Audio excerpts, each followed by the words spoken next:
Let's go. Tell me when I'm ready. Ready. All right. Well, welcome everybody to our 6th session of the Red Storm Rising campaign adventure titled The Foulest of Spirits. And it is designed by Gooey Cube and is presented by the Greater Mulemaster Beholder Corps, where we hope your minds will be opened by wonder this evening.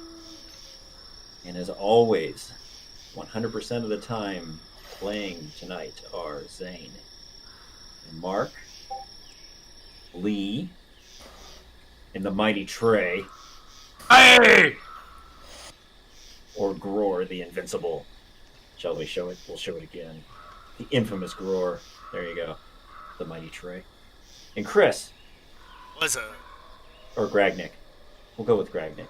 I don't know. I'm a bit scatterbrained tonight. I'm Casey. I'm better known as the emissary of the Great Mother, and apparently my eye stalks are kind of all wrapped around each other because I don't know what I'm saying right now. I am. You know what I was going to do tonight is if you have enough bandwidth and you feel so led, and I know they won't see this on the stream, but if you want to turn your video on, I've watched some games recently, and I enjoy seeing people's expressions, and so I have enough monitors. If you got a camera, I don't have a camera. They sigh. If it messes with your game, then shut it off. But all right, well. With all of that intro, as usual, I ask my aberration, shall we begin? Aye, full speed ahead. Excellent. Well, the ayes have it. So,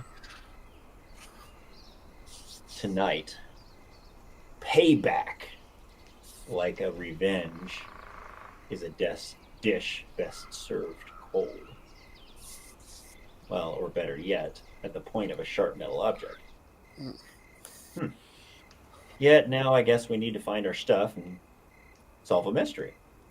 So I ask, is that 2 birds with 1 stone? Or 2 stones with 1 bird. No, yeah. Let's do it. Tonight, I thought I'd do something a little fun. No, I'm not going to drink whatever that is, but that looks pretty good. I am going to read a little story. So how about story time tonight, my friends? Sounds good. Right. Let's shut the sound effects off and we'll change the music. And the kitty tail on the back of your camera is a great addition. Oh, see, I thought he grew a tentacle. Eye stalk. It's really cool if you're working the fake background, like the green screen, and then the cats start going in between.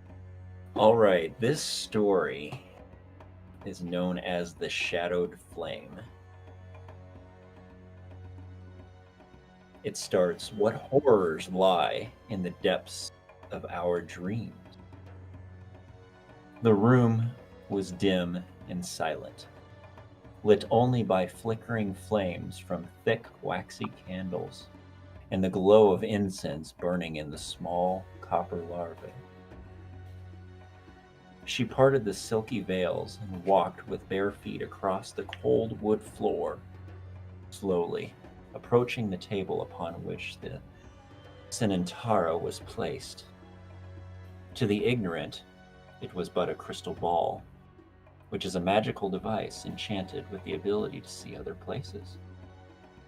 But the Sinantara was not such a trinket, for it was an ancient stone of Osiris, and it allowed the gifted to do much more than to simply look at far-off locations. Indeed, for those with the power, it provided a view into that which was to be. The woman was older than she looked. Her features seemed elvish, but she was not. Her long ears and bright eyes spoke of the blood touch of the Feyari. But this was a thing she did not share. Not with anyone.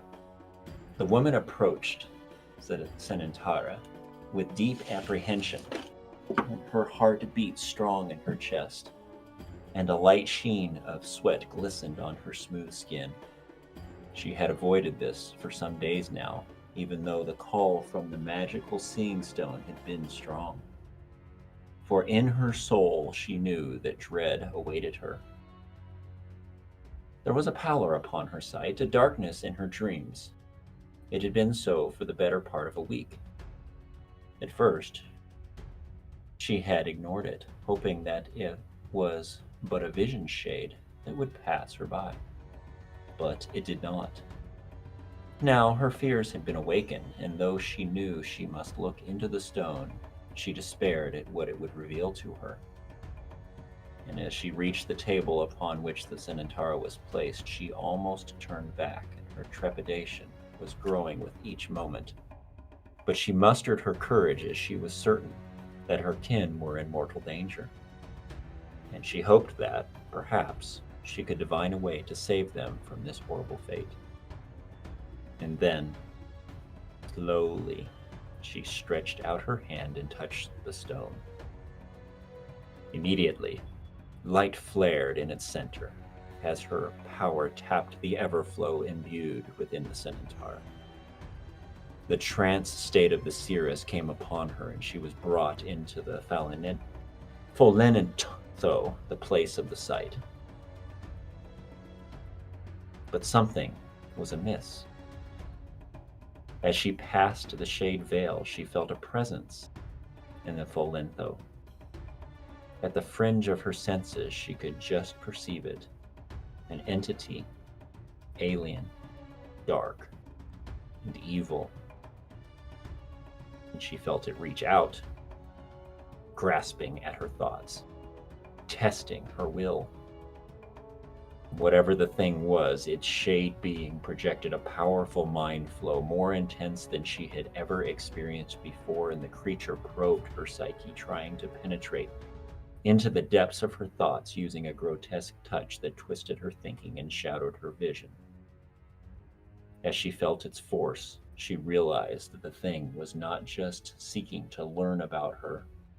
It was attempting to break her strength, to crush her power, and to dominate her entirely. But she was a seeress, and her strength was not easily overcome. She fought back against the being, using her will, attempting to drive it from her presence. Though she had never experienced anything like this while in the place of the sight, and all her instincts told her to flee, concern for her loved ones hardened her resolve, and she steeled herself and concentrated on her training, strengthening her mind flow. With relief, she felt the monstrous thing withdraw from her, pushed back by the intensity of her retort. She willed the vision to continue. Suddenly, within the trance plane, a green flame of horrid vileness appeared, sick, foreboding, and all-consuming. And it was a horrid thing, an abomination. It seared her thoughts and burned like a red-hot brand against her will. The woman's fear intensified, and though every fiber of her being warned against remaining in the Foulest, she was undaunted, and she knew she had to follow the shade path and seek that which was still hidden. So the vision moved on. She then saw a blue, gossamer scarf, like an azure butterfly, lightly fall from the nothingness above her, and her eyes followed the flowing cloth as it drifted down toward the odious flame that burned in the blackness. Back and forth it drifted through the air, slowly like a feather. And then, softly, much like the breath of a small child, the blue silk caressed the foul fire in a flash. It was burned to ash. As the silk was consumed, the terrible green flame shifted into a horrific visage of death and destruction, and its essence dripped and melting into her mind, and she gasped as she realized that the entirety and the flame were one and the same, and a gruesome, hideous power that threatened everything that mattered to her. Suddenly, the thing that was reaching for her again was there with an even greater strength than before.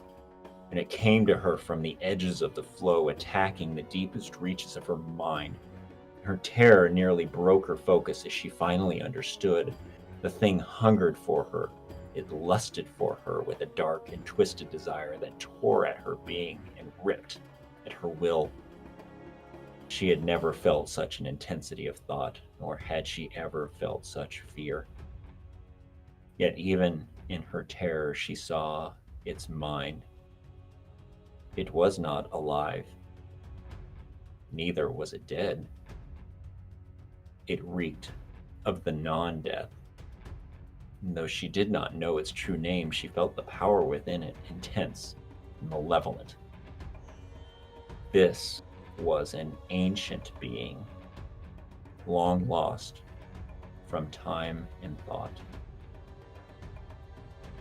Then, before she could react, the entity was directly before her, a loathsome monster of burning shadow. It stared at her with a grotesque passion, its mouth dripping with vileness, its heart the most heinous of evils. The creature's clawed hand stretched out toward her foolishness.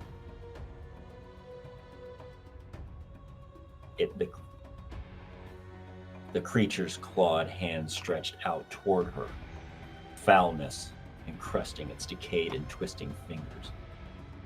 "I must run now!"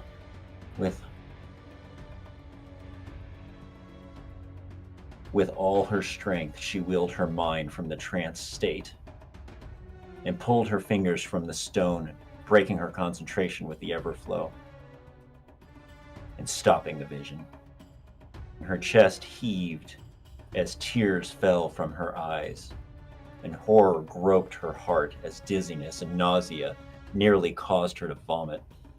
Her knees buckled and she sank to the floor, and no matter how she tried, she could not push what she had witnessed from her mind, and it gnawed at her and clawed at her and threatened to drive her to madness. And then the room darkened and her sight clouded, and in some faraway place she heard her head thump loudly upon the wood beneath the table, and darkness took her. She awoke some hours later. The room was nearly black as the candles had long since burned down to melted nubs, and the lavre no longer put forth its pungent smoke. She rose shakily to her feet. Never in her life had she had such a thing happen to her when she had visited the place of the sight. It all seemed like some fearful dream from which she had just awakened. But her heart, she knew that the vision was no nightmare. It was, in fact, all too real. Moving across the room, she parted the silky shrouds and walked into the study, and using her powers, she lit the candles upon the desk and sat down to pen a letter. She only hoped that she would not be too late.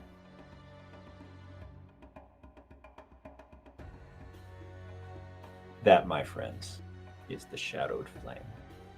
Ooh, that was awesome. In prep for me running the first chapter, that's the opening story in it. I was like, "Oh, I know this." Right. Thought it was a good time to just kind of pull that little one out. Yeah. We're somewhat beyond chapter 1, but as you're working through the story, some things may begin to make sense, and not too much of a spoiler there, but a good story nonetheless. One of my very favorites. So, all right. Well, going back to the last session, we had a opportunity for I'm sorry, I'm distracted. Something with my camera is going just absolutely bonkers, so I'm going to have to shut it off. I'm sorry.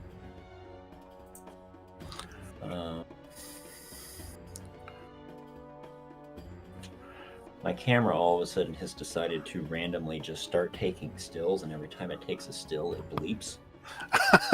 So I'm sitting here watching stills of my face pop up, going bleep, bleep, bleep, bleep. bleep. So now all we get to do is stare at Theros' face. And unfortunately, while I was trying to read, the story, it kept popping up over the top of the words. So That explains that. Now you can make a flip book of your face as you're talking. What's that? You can print them all out and then just make a flip book. It could Old be school. actually, couldn't it? Yes. So the last session, Payback, met up with Worston and Jen and Big Ned and the whole gang as they were about ready to execute a couple of harmless inn owners, and it was quite a scene. And you guys heroically, if not spectacularly, on top of that, took care of them quite efficiently, man. Although there was much interesting things that were going on through the whole time, and even Billy got in on the Action. action. Yeah. So it was Slip and slide. pretty good. So it was an interesting story time and action event to be able to kind of wrap up a story thread that had come from many sessions ago. As you took to task those who may have stolen your goods, which you're pretty sure they were the ones who stole the goods, but then passed them on to another. So as you were contemplating the results of the actions of the encounter with them, Constable Rolf and his men burst in to see the gore upon the floor, and wanted to know, and Fern, one of the innkeepers, stepped up and helped him understand that you were the ones that saved them. Apparently his sister, no less. And it was a touching sight. And you found out from Rolf that he had sent some men up the road to the butcher farm, but you had also found out that Worston had handed off a bag of what most likely may be the stolen items from your troop to an individual who is one of the butcher clan who probably headed off to their farm. So you're going to go find the items, and Rolf sent you on a little mission to find out what had happened to his men that had traveled up that way as well. So he sent you down the road towards an old willow, and at this point you all should be on the King's Road at a trail that veers off towards the north, and there is an old willow there. Yes. Quimber's feeling a little bit out of sorts. He realized that he was so worried about that woman's clothing being torn in front of all those soldiers that he realized he forgot how injured he was. And Fleegan, how are you doing? Sorry, could you repeat that? I was bouncing between. I was so worried about torn clothes, I didn't think about our torn bodies. Are you doing fine? You don't look all that well. What's your hit points at? Oh, okay. I'm seeing something different. Thank you for moving. It's just me that needs some healing. Yeah, I think the rest of us are doing okay. Okay, so Quimber is extremely out of First sorts. combat. Fleegan normally First looks. combat is I guess Fleegan, normally you look like that. It's a little healing, but 5 out of 13 out of 18. Yeah, I'm sitting at 14 out of 16, but also have 10 temporary hit points from that card I burned. So. Okay, so I really am not seeing what other people's health is at. Okay, so we need a little bit of healing all over the place. I am 12 out of 20, so I thought maybe that's something we should address before we step any further. Like I said, I'm good. If you need some healing, absolutely. Who's not good? I'm down a third. I think I'll waste it right now on me. Heal yourself though. So both of us, you said don't waste it or waste it? Don't waste it on me yet. All Once right. I get into a battle and I go down, then you can waste it on me. Okay. And remember, I can cure wounds as well, so Well, maybe you should use it on me. I don't know how powerful yours is, and then that way I can save my, certainly. because I do that a lot in combat. Absolutely. For the first time, I think of any of the There combat. you go, have 7. Thank you.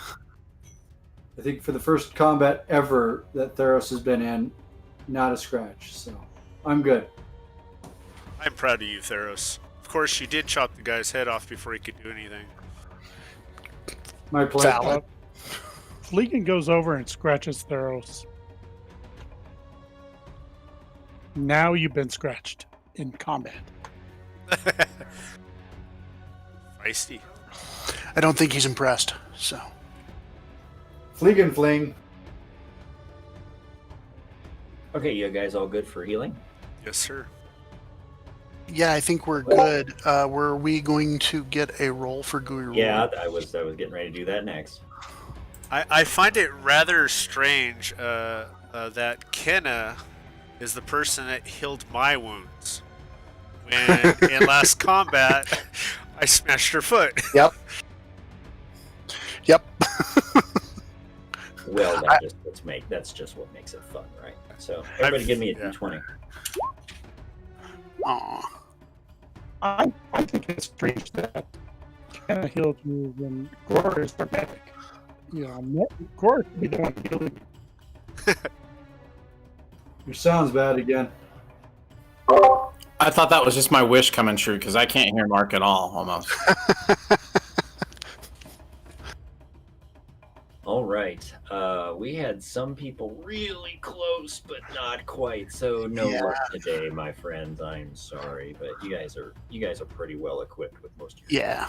So, it's all good. Well, my friends, you head down the King's Road towards the location that Rolf told you about. And as you come upon the tree, the night sky continues to come alive with flickering points of light as the sol is nearly set in the west. And above your heads, Uneos, Vixen, and the malevolent red star compete for your attention. And while the hoots of owls and the claws of nightbirds echo amongst the trees, traveling about a half a mile east of the Mangy Hound, you come upon a huge ancient oak tree that Constable Rolf told you of. And the gash in its trunk looking much like the maw of some terrible monster. At its gnarled base, you see that a track runs into the woods to the northwest and up a gentle incline. And it is getting late, and you have been gone from the camp for some time now. You wonder how the troop is handling the fire, and a sinking feeling is in your gut that grows as you turn back and see smoke continuing to rise above the campfire. You may be on your own for quite some time. Wow, I feel like we should have stayed now.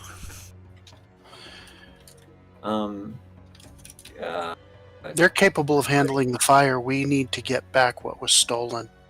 Everybody give me an insight check, please.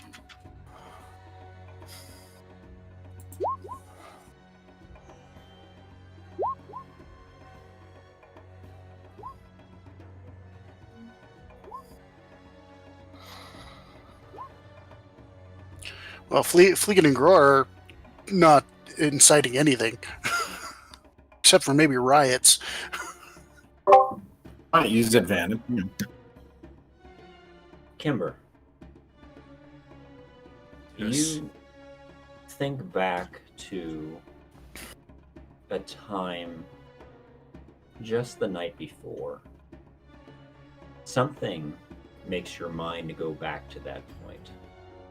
And you remember that just before the entire camp went dark. And you hear the thuds of bodies fall to the dirt. Little Vezi was doing something, and you were trying to remember what that was that she was doing. Does it come to mind? Do you remember? She was staring into the sky. I asked Kimber. Sorry. Yeah, I mean, other than that, I don't.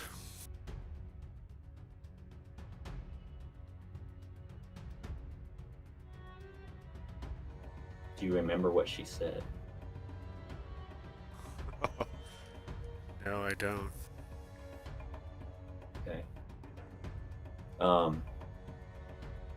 You do remember that she was staring into the sky, and it becomes apparent to you that as that memory forms in your mind. And as you look up into the sky, because it just can't escape your view, you see the red star that has appeared in the sky. That's kind of shining everything with somewhat of a sickly red hue. You begin to remember that was seemingly the exact location that she was staring off to in the sky. Do you mention that to your companions, or do you keep that to yourself? When she was staring that night, was that there? Or did she happen to look in the direction and now it's there?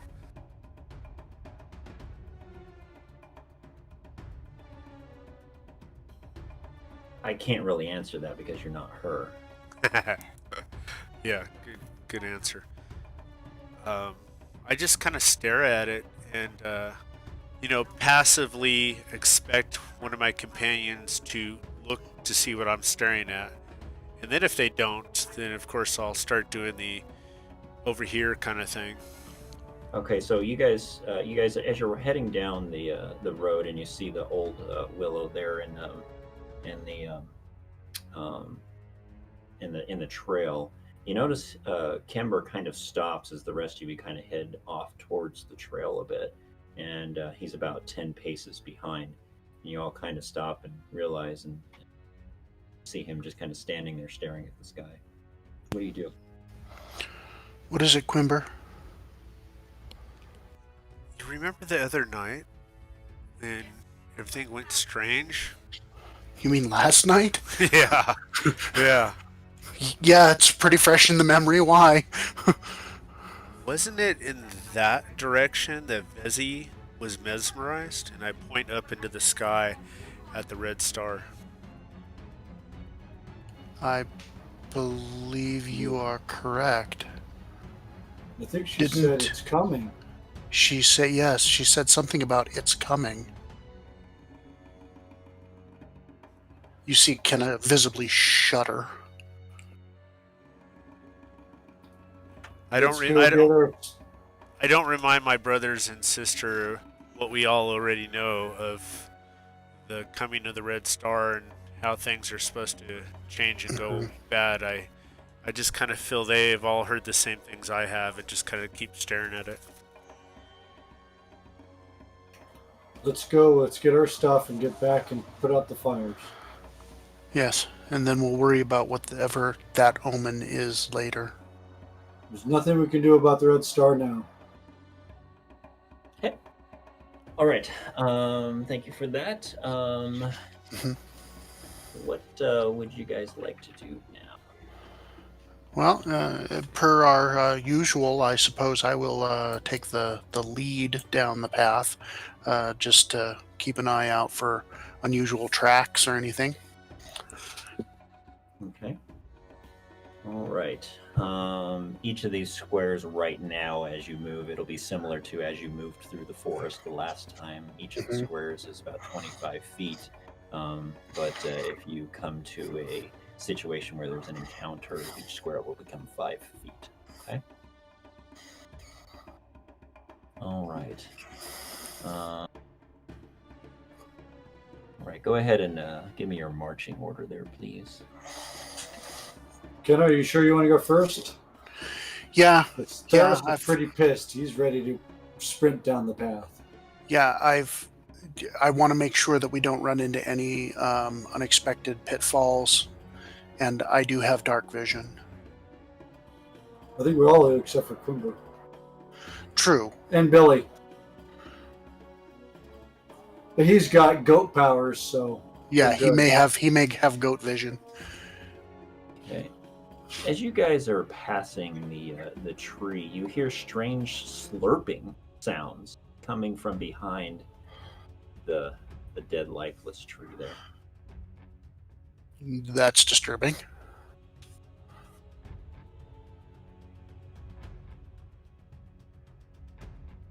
I'm trying to see what it is as we're walking by. Started looking around the tree. Give me a Of course, perception. my eyesight's not as good as everybody else's while it's getting dark. Give me a perception. No, that didn't do it. No. Okay. Yeah, you're the twilight and the red star has you distracted, and then the twilight's kind of making everything just seem hazy to you. It's really kind of messing with your sight. Well, I am going to peek around the tree as we pass, just to make sure that it isn't something dangerous we need to worry about attacking us. Okay, give me a perception, please. Rora's gonna knock an arrow too. Half draw it. Ken already has one knocked because All right. So, Kenna, as you're getting ready to peek around the tree, something on the tree catches your eye, and you see Okay. this. You see that engraved within the bark of the tree. of course, Shiner mark, Where have we seen that before? Drunken Yeah. Bear. Drunken Bear Hut, and the tattoos on the on Big Ned and his crew. You also notice, as you look around the backside of the tree, two things. One, you find two younger teenagers, a boy and a girl, sitting against the trunk, and they are passing a bottle of ale back and forth. Do I recognize them from the carnival? Actually, you don't recognize them, Okay. but they're fairly young, and you also notice that there's a fairly large hollow nut at the base of the tree, kind of around the north side of it as you're looking.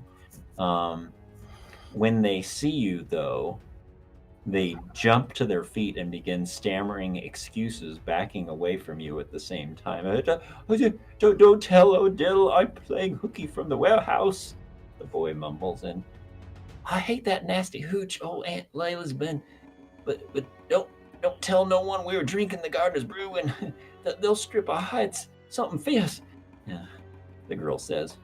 Why don't you run along to town?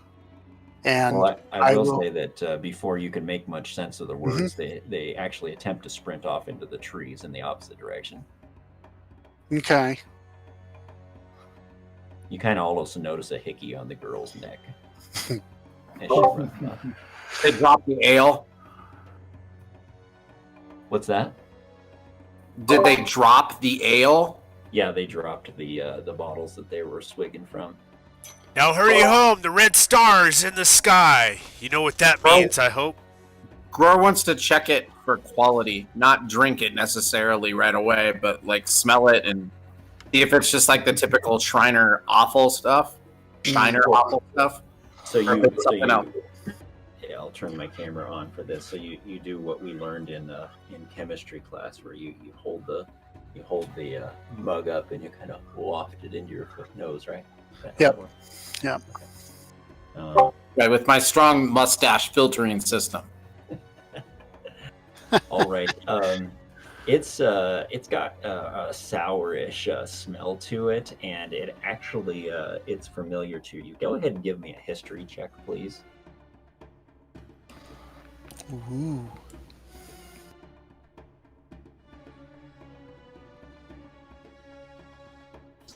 Does this play off the brewmaster skill that I have at all?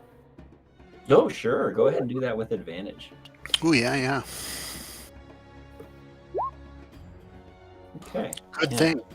So you smell it, and at first you kind of think, wow, something's familiar about this. And then you kind of take another little waft of it. And actually, you kind of dip your finger in there and put a little bit on your tongue because it just kind of bugs you that you think you should know this. And when you do, it just has this sour taste to it that you immediately realize and remember that this was the same swill that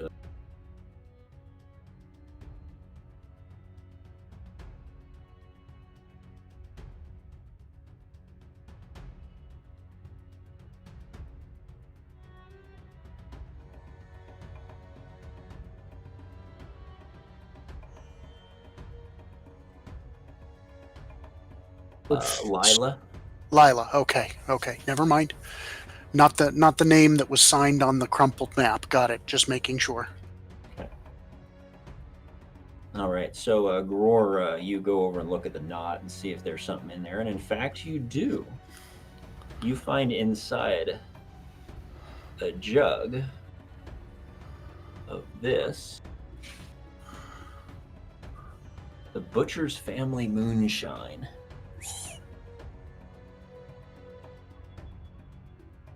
Ugh. So that gives a pretty good description of what it tastes like and smells like. Bleh. I think I've had that before.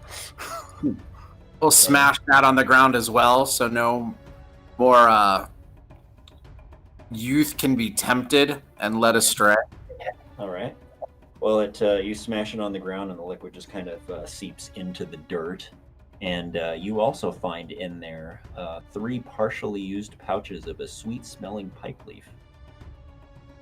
And you find a pipe with a carved hog's head for the bowl.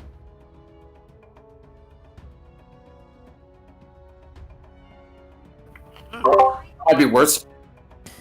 That we found. Take it. Might as well take it to the flea market or something and trade it for socks later. Yeah. obviously a place where the teens like to go and smoke and drink a little bit and maybe do some other stuff, right? Yeah, I want to take everything out of the stash and make sure that there's not maybe a hidden, cache in there somewhere. Yeah, as you pull out the bottle of moonshine and you smash it on the ground and you pull out the pipe leaf and everything like that, there's one other thing that's kind of partially buried in the dirt as you're reaching around inside, and you kind of feel a vial, and you pull the vial out, and this is what you find.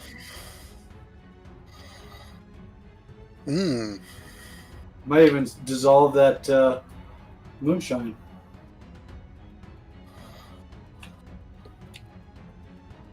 Looks like it has the same effect as the moonshine anyway. It may be universal solvent. Full of VOCs. I think this problem not causes them though. I'm not sure. Yeah. Well, that could be beneficial right there for sure if someone's in a sticky situation. Yep. Well, Gror is doing his thing. I'm going to make a new mark on this tree with an X across that logo with Graxel. Okay. Give it a black eye and a mustache or something.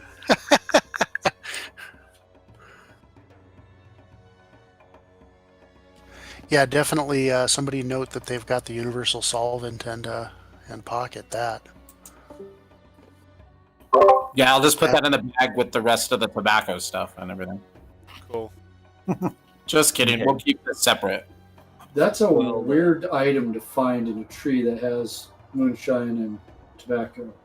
But certainly of a different class, that's for sure. Well, he did say it was partially buried, so it may not have been known to the Shiners or anyone that was there. I think more important than just disturbing their mark, we should take this entire tree down, or at least, cut most of it down instead below. That'll take a little while. I think we need to worry about that on the way back, if at all. Two strong guys with axes? No. We'll take care of it later. In fact, I want to leave the mark up, showing that we've destroyed it. That we're going to go destroy this pig farm. So, A couple of good hacks as an X across it. That's good. Yeah. Yep. It sends a message. Mm-hmm. Well, and since or when I'm done, I want to put a big notch in the side of it so it's ready to come down quickly later. Or we'll bring some moonshine back with us, and we'll just torch. Burn it.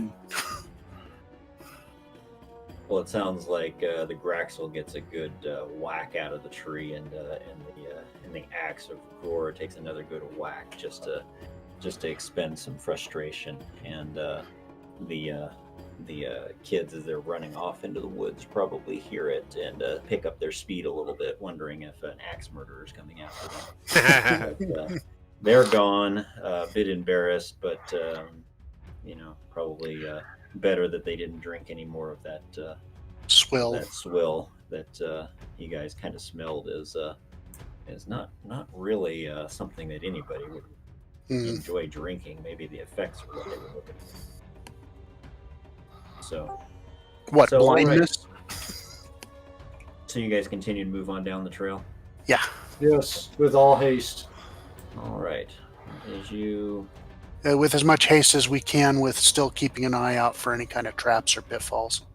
Okay. Once you guys continue to move on down the trail, it kind of moves through some forests.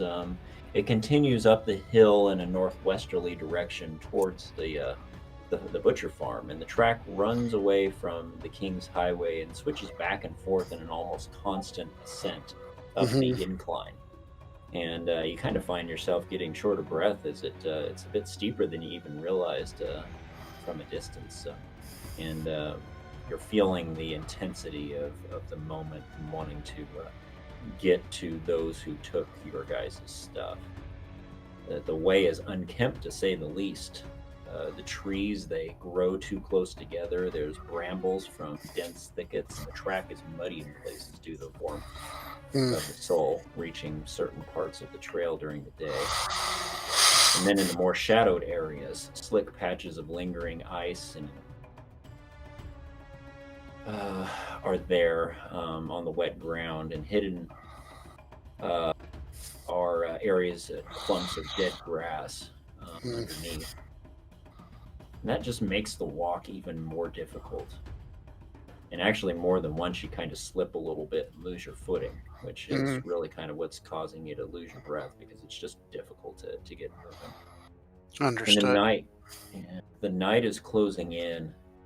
The crimson light of sunset reflects from the light-colored cover and mingles with the baleful light of the red star, casting a low, ruddy glow over everything. And as you round a bend, you see a strange sight.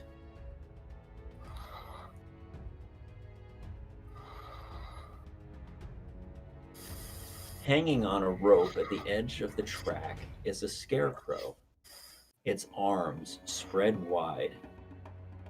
The effigy wears a straw hat with a burlap face replete with painted lips and a nose and eyes made of red buttons. And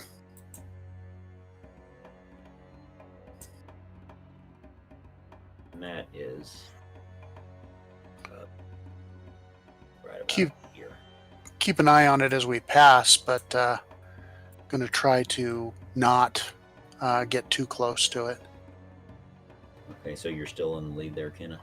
Yeah. Everybody else moving up there? Or? Sorry, I was admiring the picture.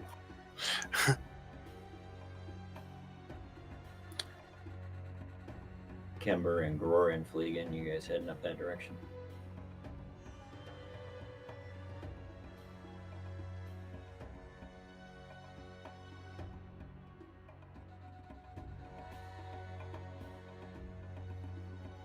Yes. There we go. How far do we think we are from this butcher place? I can make it conceal our tracks and make it so we're approach a little bit more stealthy. Remember that ability I have? Pass without a trace. Never been up this way before, so it's not known. And as you're heading up the trail, you kind of come to the crest there, and you see that scarecrow. But it continues to kind of head off The trail heads off into the trees, and no sign of a farm at this point. Like You it's all. guys, Is there We a have a smell? ways to go, I think. Can we smell it? can you smell anything? Yeah, Give me a perception Pig farm. check. Yeah. Like a pig farm. Yeah. Give me a perception check. What do we want to do about that scarecrow? Cut it down. Burn it. Yeah. Maybe there's somebody at the other end of the rope. You kind of smell the dampness of the woods that you're traveling through, but nothing more. I would say that as you look around, you don't see anyone in the area, but you have an uneasy feeling that you're being observed. Yeah, then let's take the scarecrow, cut it down, and Burn it. I will Well, cut quickly, bow and just cut it down. 'Cause we need to get to this pig farm and get our stuff back, and there'll be blood tonight. yes. I just prefer if it happens when we get there, not before. Okay. So I don't have a problem with. who's gonna go cut down the scarecrow? I will do it. Give me a perception check, please. Gror will cover with bow and arrow. Same for Kenna. All right. As you approach the scarecrow, you actually hear a rustling in the thicket to your right.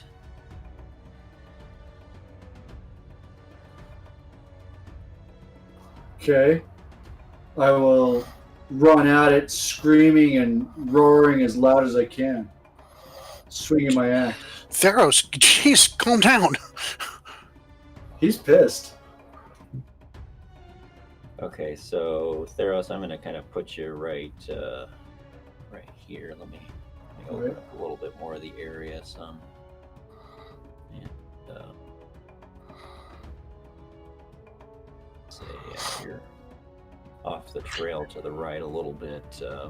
Everybody else might want to bunch up towards me. So Rushing you're, in there to see what's going on.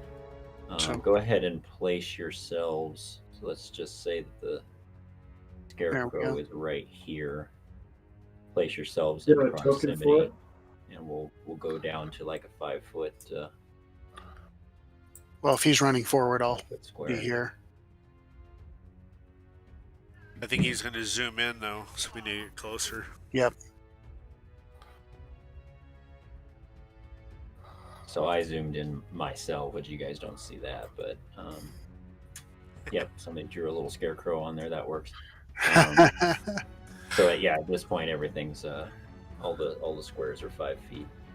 So yeah, just put yourselves in proximity to where you would be. Circle gets a square. We're doing pretty bad. We already got the head, body, and arms. Not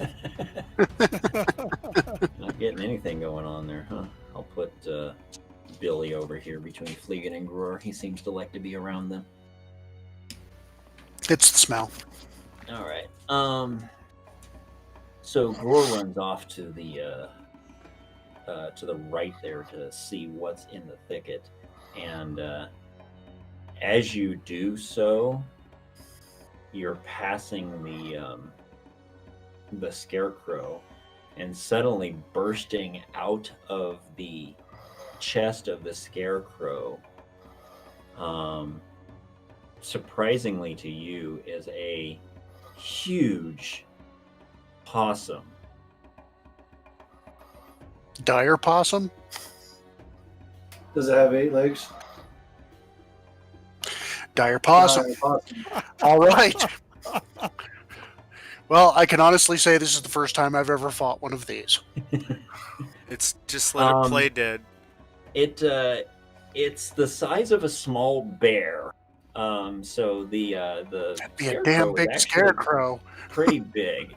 Yeah. Is that a medium-sized dog then? If it's a small bear, Yeah, it's funny how it says that it's a large beast, but I'm like, how would a large beast fit inside a scarecrow?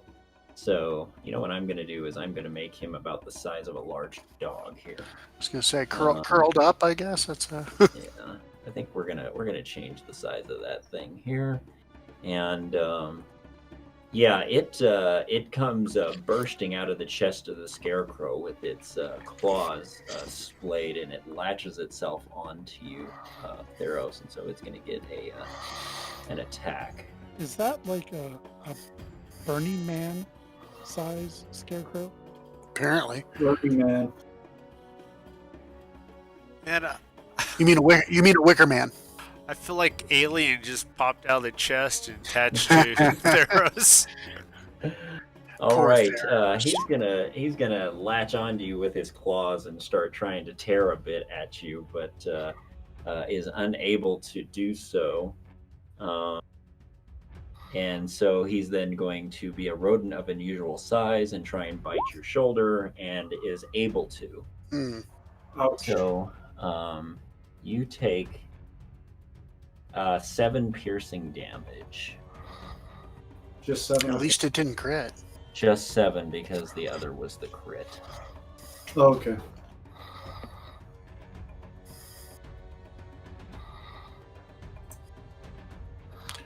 I'm assuming we need the combat track here. Well, we could do that, yeah. Well, it actually is going anyway, so. Oh, But I'll turn the forest sounds back on. That's a good idea. All right. So yeah, everybody go ahead and give me some initiative, please. for some reason I'm not seeing the combat track. Oh, you know what? While you're rolling initiative, after it bit you, it actually. Well, shall we make this polite? It secreted a puddle of green liquid that runs down your side that smells horribly foul and kind of pools up at the bottom of your feet. I need you to make a Constitution saving throw, please. Well, that's just not nice. I wonder if it's drunk, like the bear was. Okay. It makes you gag just a hair under your breath, but you've smelled worse, and you quickly kind of shrug off the stench a little bit, but you feel kind of gross as it, just peed all over the side of you as it's latched onto you there. It's going Oh, the to joys die. of possums.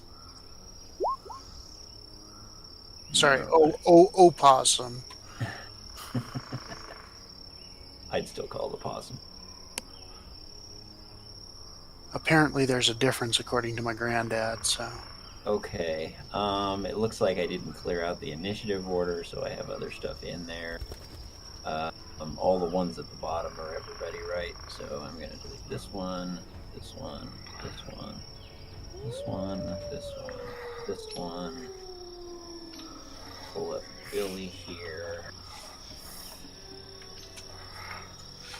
You're going to... Shift for him. Oh, would you look at that? Well, as usual, possums are slow.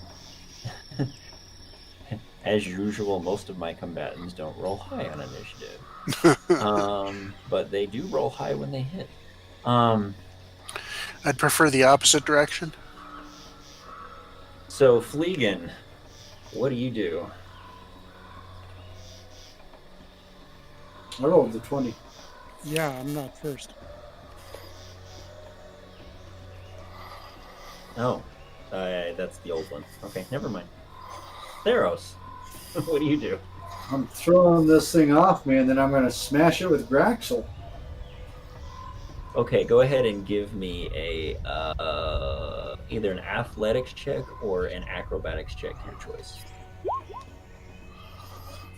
Athletics, huh? Well, Yeah, let's, that's a +6. either one works, so we'll go with... He's kind of a squirmy little thing. And, he squirms, but he doesn't squirm very well. You take one massive meaty hand and you wrap it around its kind of a scruff of its neck, and you grab it and just pull it off. But he doesn't squirm very well. Throw it to the ground adjacent to you. I'm gonna go ahead and put him right there. And Um, that would actually be an action Yeah, I was gonna say to that's get him my off action. of you. So, okay. Do you have a bonus action or anything else you can do? Not at this time. Okay. All right, Kimber. I'm a little torn on what to do because I see a innocent little creature that Pharaoh's scared, so of course it's gonna freak out on him. Should have left it alone. I'm just kidding. I think I need to bat it off of him with my mace. It's already off of him. He pulled it off of him and threw it to the ground. Oh, that's He pretty pulled good. it off of himself and threw it to the ground. So just smash it with your mace. Play golf. Swing, bada bada. How's its pose on the ground? So he throws it on the ground. Is it looking like it's trying to scuttle away, or like it's gonna come back at us? Give me an insight check.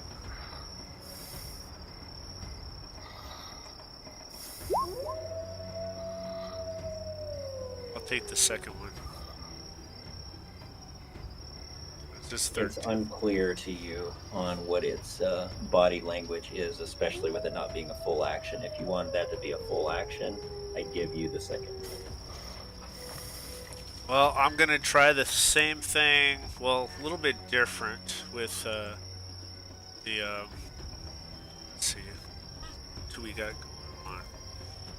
Just don't smash I me figure again. Theros is pretty noisy right now. Can I amplify Theros's crazy, like, pissed off attitude towards the creature to possibly improve his intimidation to scare it away using thaumaturgy? I tried the same thing with the bear, but it didn't work. Yeah. Yeah. I mean, since I kind of allowed it the last time, and I like that idea. I think it's pretty creative. I'd give you the opportunity to go ahead and give him advantage on an intimidation roll if you want to use thaumaturgy to enhance his aggressive demeanor. Yeah, if I could do that, because I'm kind of a mellow person, so I don't think I'm going to be all that intimidating. Okay. All right. Well, Kimber does exactly what we just talked about. So it's Billy's turn, and Billy is not one that is interested in doing anything to other animals such as itself unless that animal seems threatening. And you guys know this after spending a little bit of time with him, so he just kind of stands there and kind of looks at it and kind of stamps his feet, keeps a very close eye on it, and directs his ears towards the possum that holds his ground. Fleegan, you're up. So Fleegan will move to the side and scratch his front toes. So therefore he will throw daggers. Your sound's bad. Yeah. Okay. You can go ahead and throw your dagger.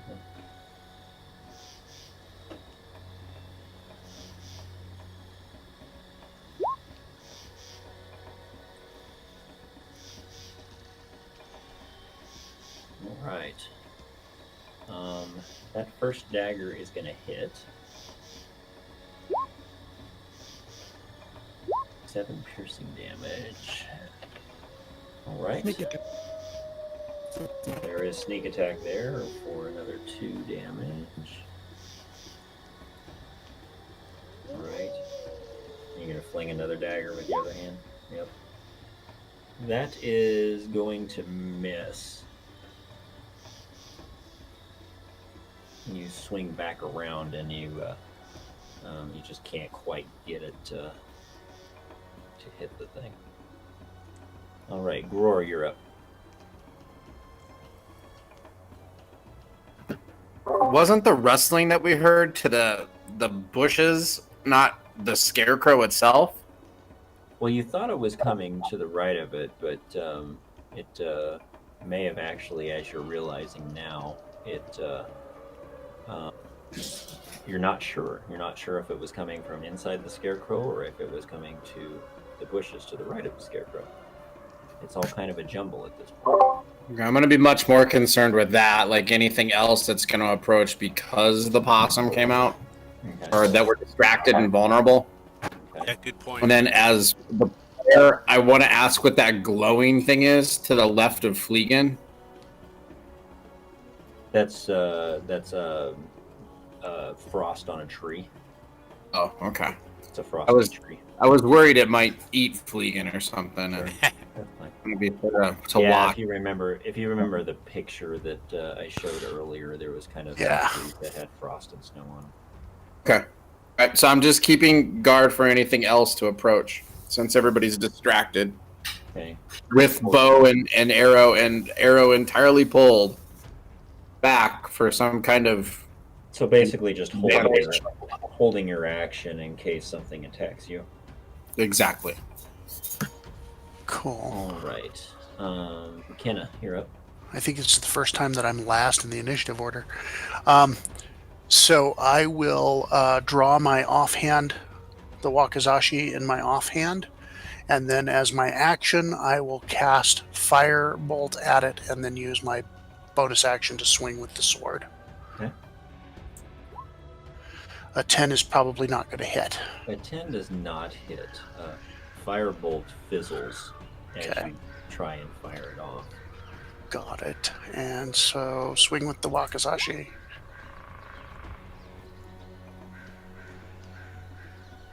Oh, one short of a crit That is going to hit. for 6 piercing. 6 piercing damage. Okay.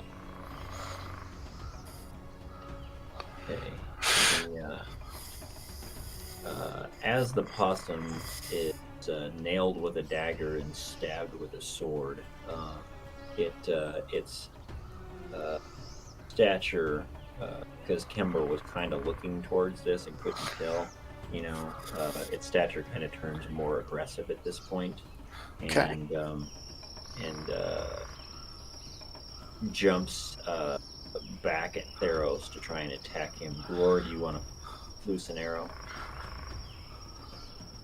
Have I heard or seen anything else though on the outside? No.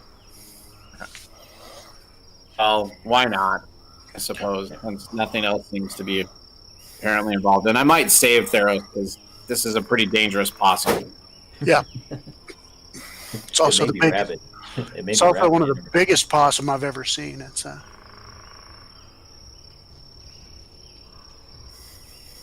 Okay, Gore takes a shot with his bow and nails the possum right in the back of the neck. Give me damage.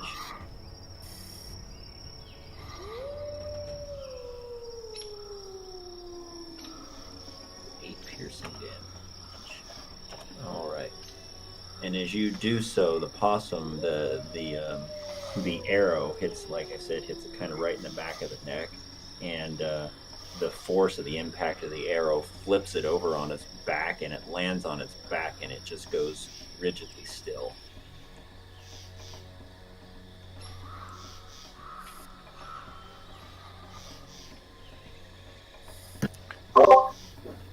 I think you're safe now, Theros. Thanks, Gror. hit it again, Theros. They play dead sometimes. Yeah, so I'm going to split this thing in half.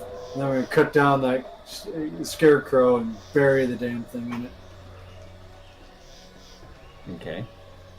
You take a swing at it. Yes. With advantage. Okay.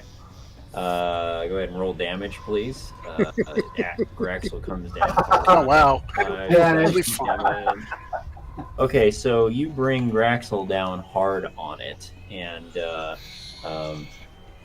you're so intent on just making sure that the thing is indeed dead, but almost somewhat a little bit in pity of it, that it kind of distracts you, and instead of hitting it right square on, you just kind of give it a glancing blow, and it screeches as you scratch it with your blade, and it pops back up and turns as if it wants to run. Kimber, you're up. Oh, I actually thought it was dead, so I moved my token away. I guess I'll put it back. I was trying to get away from the splatter zone of this poor creature being killed, but turns out it's still alive. Moving out of the splash zone. If it's gonna run, I'm gonna let it run. So I'll hold my attack in case it's faking that it's gonna run and it comes back at us. Billy lets out a snort. Not quite sure what that snort means, but you might suspect that he's like, it was kind of like an I told you so snort. Fleegan, you're up. Holding action. For what trigger? If something comes out of the woods, attack us. Okay. All right, Gror, you're up.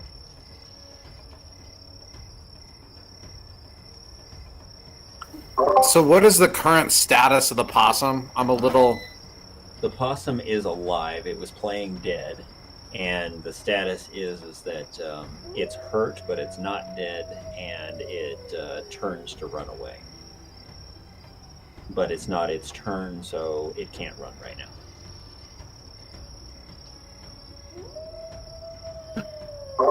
All right. I'm gonna shoot again, if allowed, I guess. Sure.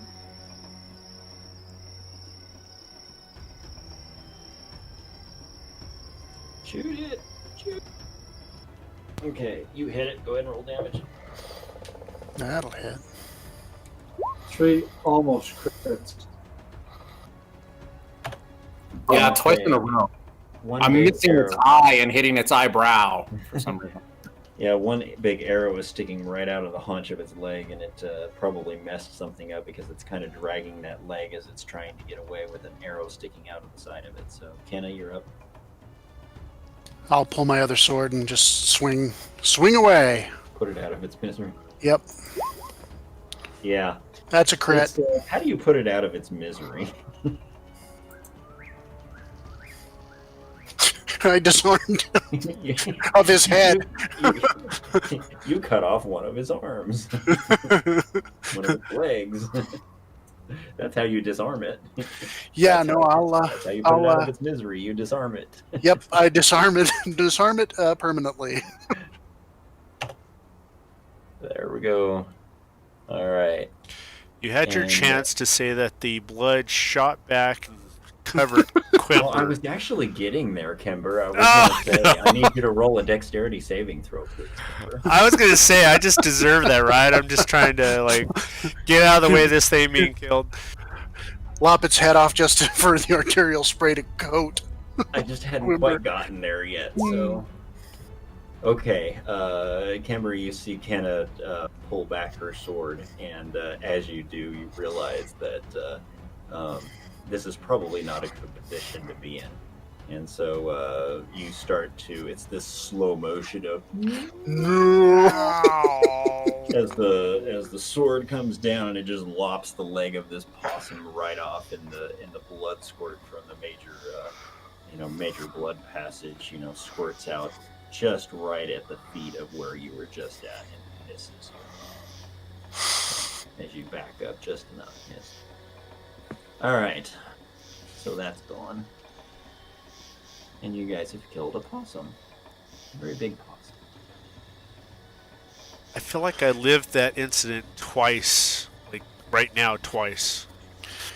I'm just glad that this didn't end up being the worst combat we had, with multiple injuries and people like bleeding all over the place, and because I've had that happen before.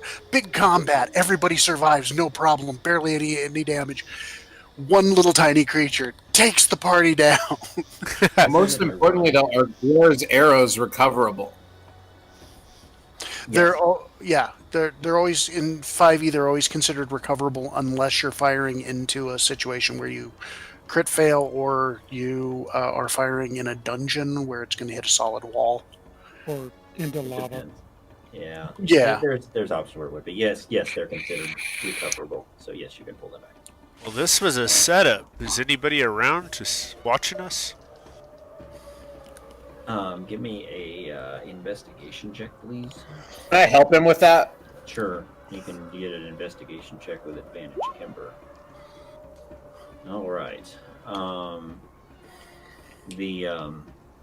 In 5e, the way that it works is the first person to declare an action and another saying they want to help with them gets advantage. Gets the first person advantage, yeah. So yeah, but the first roll, Kimber, your intuition and your ability to kind of know when things are going awry and stuff is kind of told you that there's probably not something around, and if there was, it's not there. So we were being watched by a possum.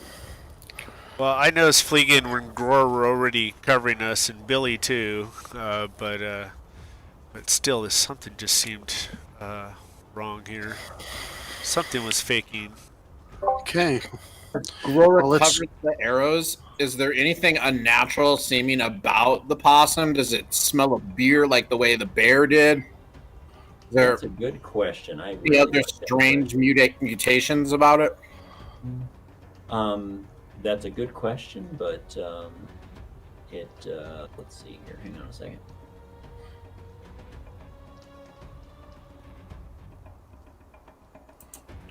Feeling the guys that were following stopped just to set this up in case we came after them.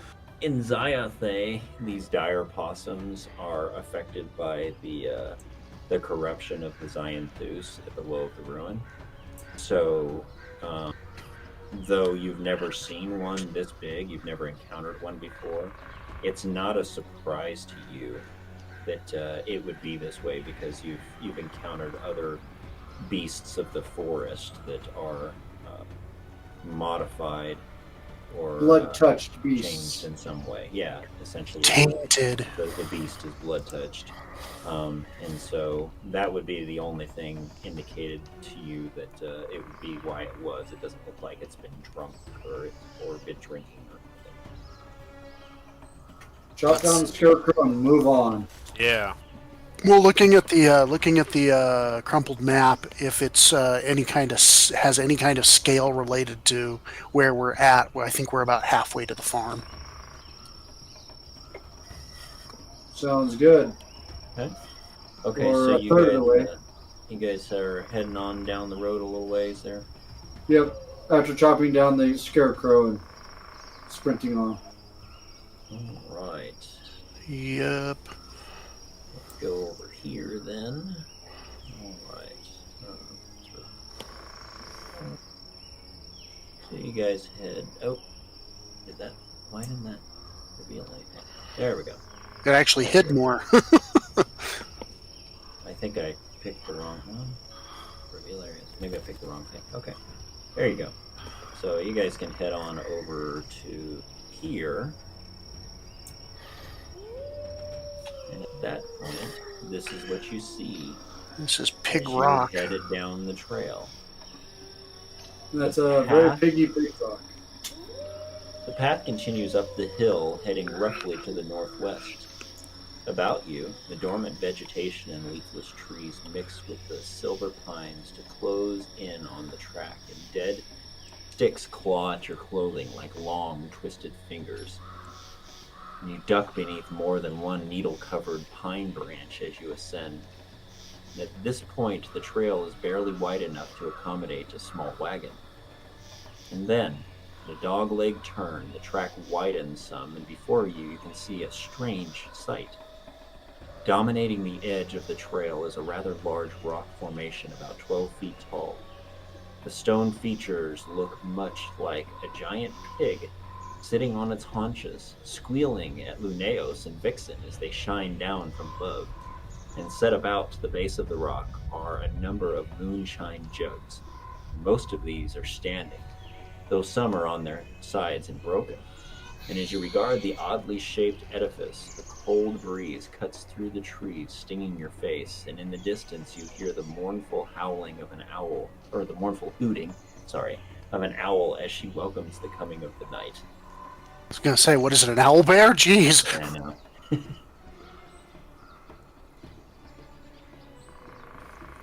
Well, let's kick over all of these shine bottles and keep going. Keep a couple of them. I agree. They're great for starting fires. We are thinking Molotov alike. cocktails. In fact, I would like to take quite a few with us. Okay, we can do that. We can pick up a couple each. Roar is smashing all of the others, though. Okay, so And Grover's keep- going around smashing things. Grover, give me a perception check. The rest of us are collecting some, a couple each to And use as. stash a few because I want to burn that tree on our way back. Grover is going through smashing some of the bottles. Theros is walking around picking up some of the bottles. And Roar, as you go to smash something, you actually see a small piece of paper just kind of laying on the ground next to the trail near one of the bottles. Hey, wait a second. Pick it up.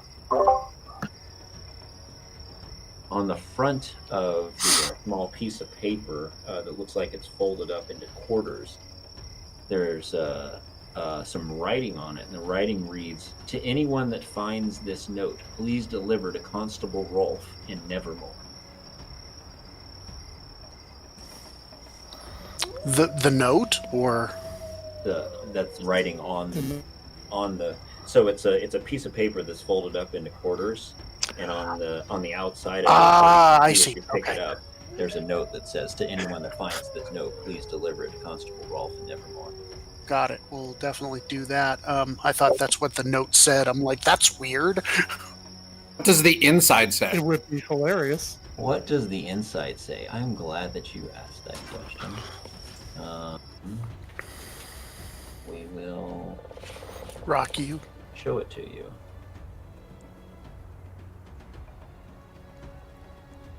Can you read that, Groar, or do you need me to read it to you? I can read it. Okay, go ahead and read it aloud for us, please. For the class? Yes. Yes, please.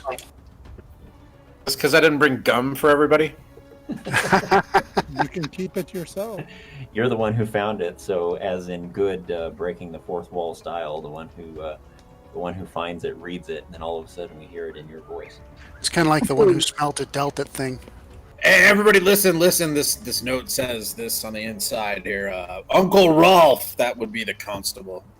I'm learning this while in the hopes that someone will find it.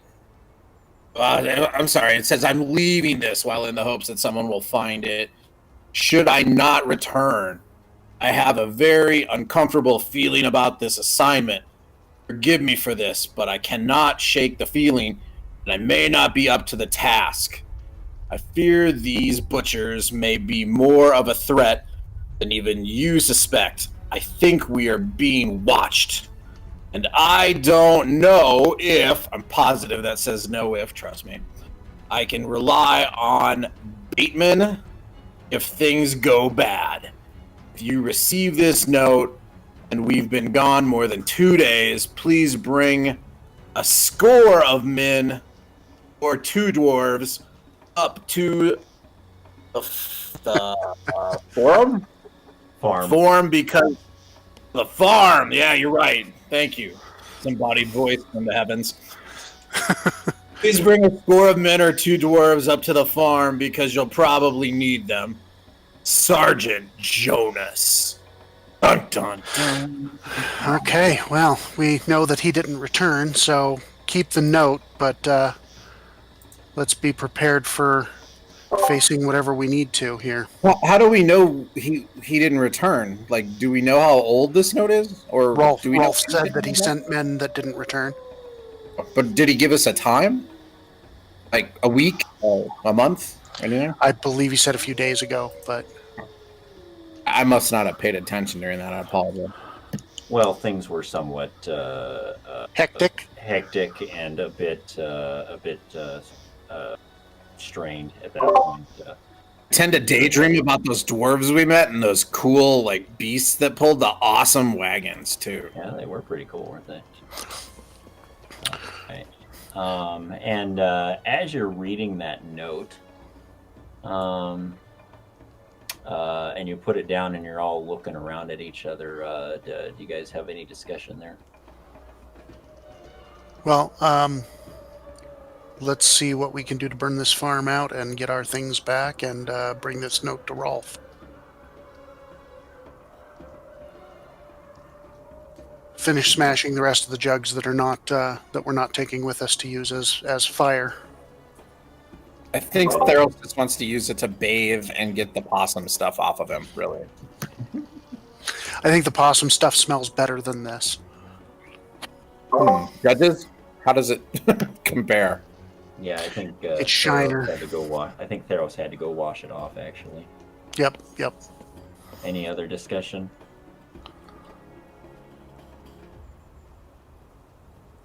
Is there anything else that we would really want to tear down here? I mean, I don't think there's anything.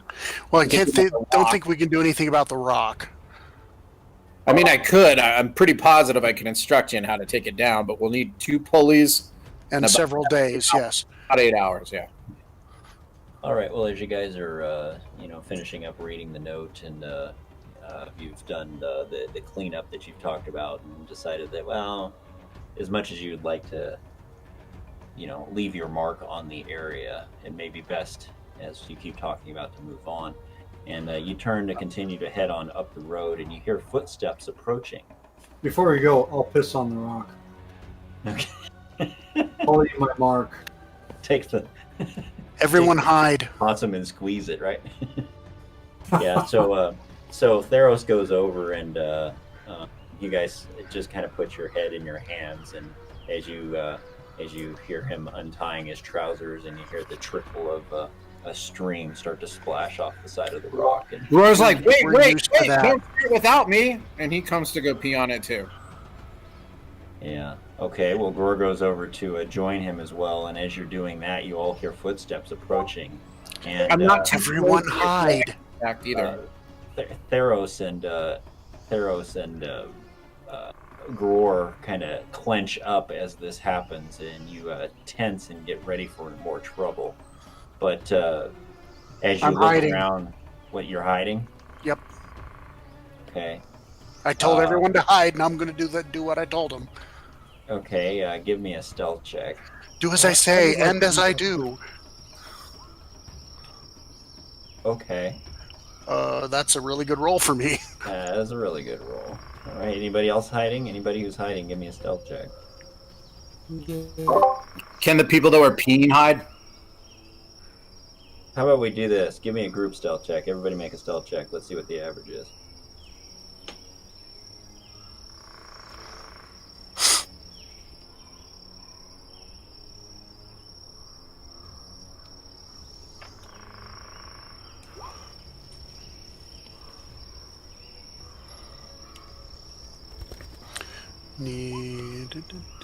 So silent. Okay. Still need Climber. I'm here. Give me a Wait. stealth check, Kimber. Oh, did we get the pass without trace yet? Nope. Didn't need it. Well,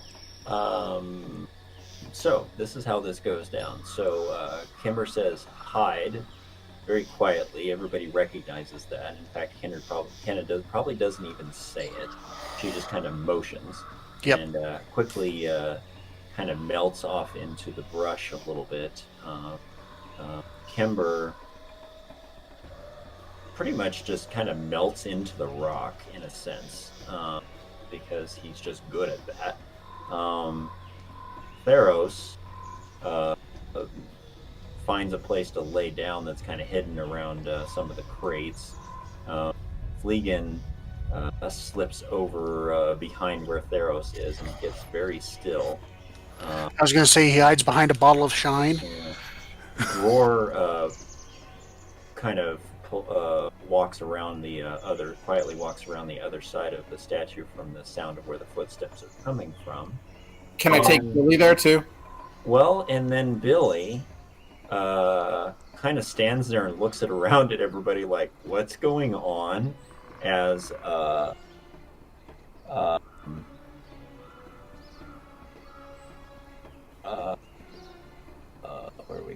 a small group of Nevermore Townsguard come into view from the north side of the rock. The night. Let's get them here. Okay. Sure, I get. There we go. Okay.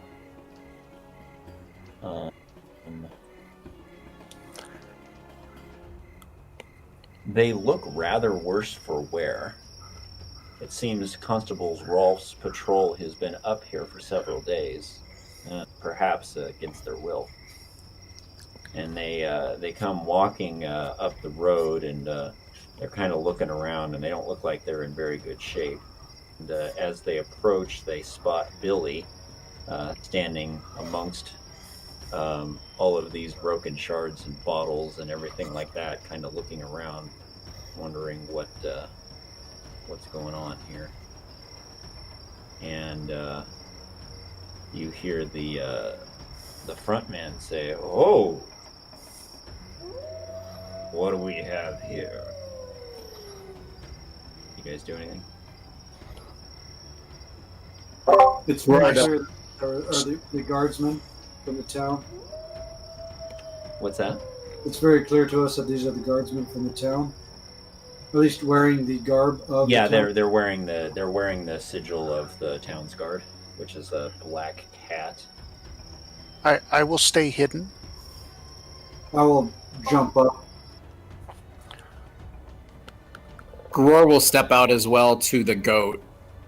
Okay. Say, I'm taking my goat for a walk. Okay. All right, so I'm going to have everybody kind of in this position right here, because Billy was standing here. Gror comes around the side of the rock. Kember is kind of melted into the rock. Ken is off in the bush. Theros stands up. I have right here, and Fleegan was behind him. So, and Gror, tell me what you said again. I'm sorry.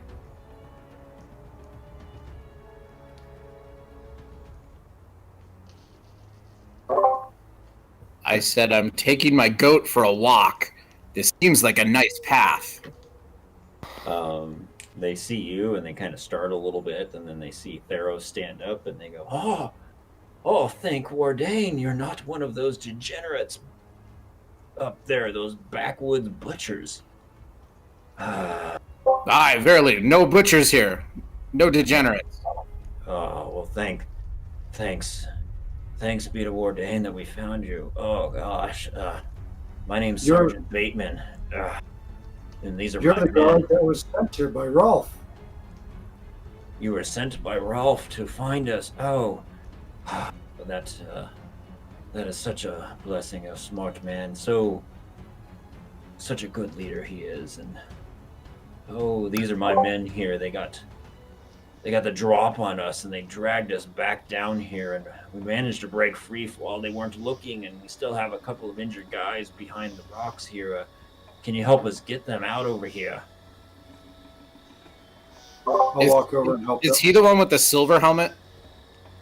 It's not a triplet? I'll show you a picture of him here. This is Sergeant Bateman. Please Looks like take a stranger to me.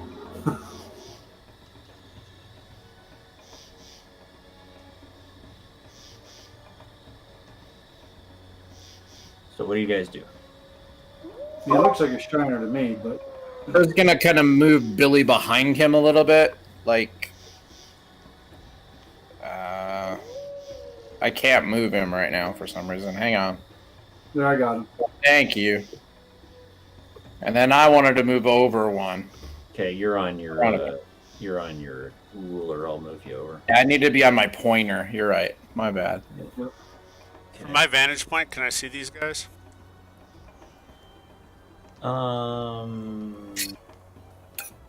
Not really. You're kind of on the other side of the rock, kind of up Oh, against the rock. All right.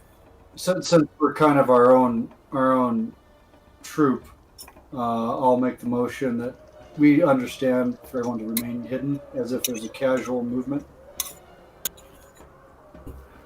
And I'll move over to this side. Okay. He says, oh wow, big man over here, that would really help. We need some help carrying some of our guys. They're in rough shape. We tried to get them moving, but they can't even walk. They got some. I think we got some broken legs. Since we have those butchers, they're just brutal. We gotta get to Rolf and get him up here and get a posse of these guys to come and take care of them. And I'm thinking to myself, 1, 2, 3, 4. Ralph said he only sent 4. Why is there more?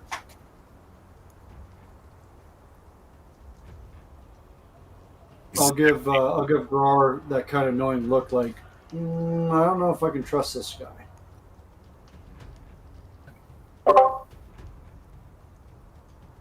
Grar, I'm gonna go help these guys. I'll give him that kind of a wink, like, watch my back. Wait a moment, let's find out. The constable said that you came with an even score of men. Are there 16 men back there to help? No, they captured some of us, and some of them are still back there. And they must they might be being tortured, or we gotta get these men back and figure out what we need to do. I think Are they armed or are they unarmed? They're armed. This sounds like you said, Theros. I think that these men need help badly. They may be in very bad danger right now, even. Very well, lead on and we'll rescue your men. I'll make the casual motion to make sure that everyone stays hidden. Well, they kind of step out of the way, a couple this direction, a couple this direction, and he points up towards, he points this direction. He says, yeah, they're right back over there, just up the trail here behind these rocks. You guys want to run up there? We'll make sure nobody's coming back around behind to these butchers. They're sneaky little bastards. They come and get you. Gror says, we've made sure it's quite safe back here. Please show us the way. We would be very happy to follow you. Give me a perception check there, bro.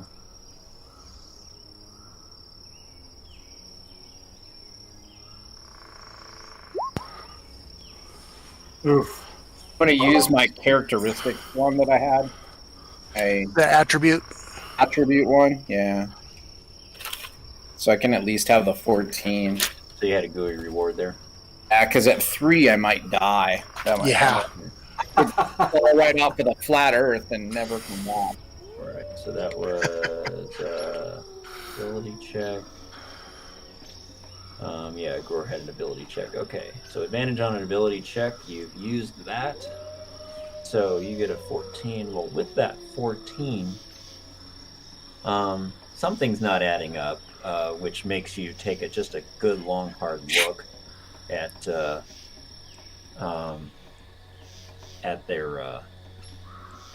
men in front of you.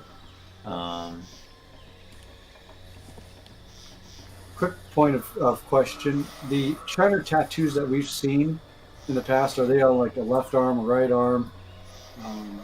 Just indiscriminately in locations, or is there specific... There's no pattern to it that you know of. You notice that the uniforms of the town's guard that are not baitmen are badly scraped up and stained with blood, and the guys they got cuts on their head and arms, and they crusted blood on some of them, kind of matted hair blood and stuff like that. So they do look like they've been beat to snot. You know what? The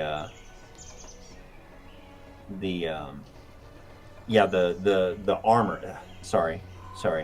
Their armor seems, it's got blood on it and it's scraped up and stuff like that. But the men don't seem to be particularly injured. The wool don't match the sheep's wool. And Right. yeah, yep. So, Sergeant, maybe you can clarify something for me, if you would.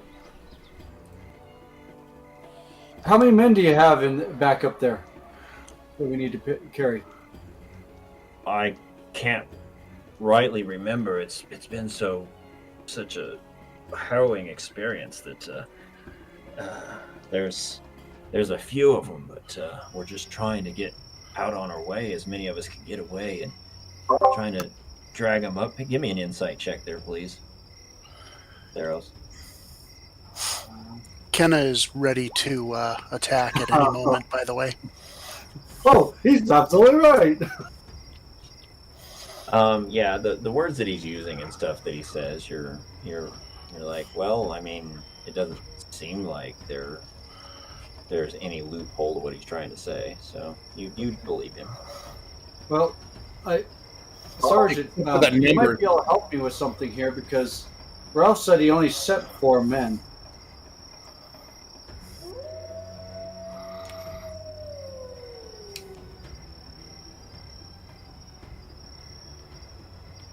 Now, when he said that, can I fairy fire these guys?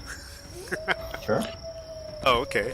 They'll see that, but Well, I know. I think I'm pretty much done talking to these guys. Okay, Fairy Fire, is there a... It's a dexterity versus DC 14. Otherwise, they get covered in it. And it's a 20-foot cube, so I can get all 4. Yeah, okay. yep. I mean, listening to it, I think I've pretty much picked up on these guys can't be trusted. Yeah. Oh yeah, Kenna's about ready to come out of the bushes attacking anyway. So Okay, so we'll go with Sergeant Bateman I'll put him first in here. violet this time. Okay, you didn't see that, but I will change this. So Sergeant Bateman fails. So he's lit up. he's all sparkly like a vampire. Dreamy is what you're looking for. Dreamy and sparkly. It's all Take this dreamy. guy, and he succeeds. Take this guy. He Wow. succeeds. Jiminy This Christmas. guy. Get those good rolls out of the way now. Oh, He failed. Yeah, He actually you immolates. shine the fairy fire, and he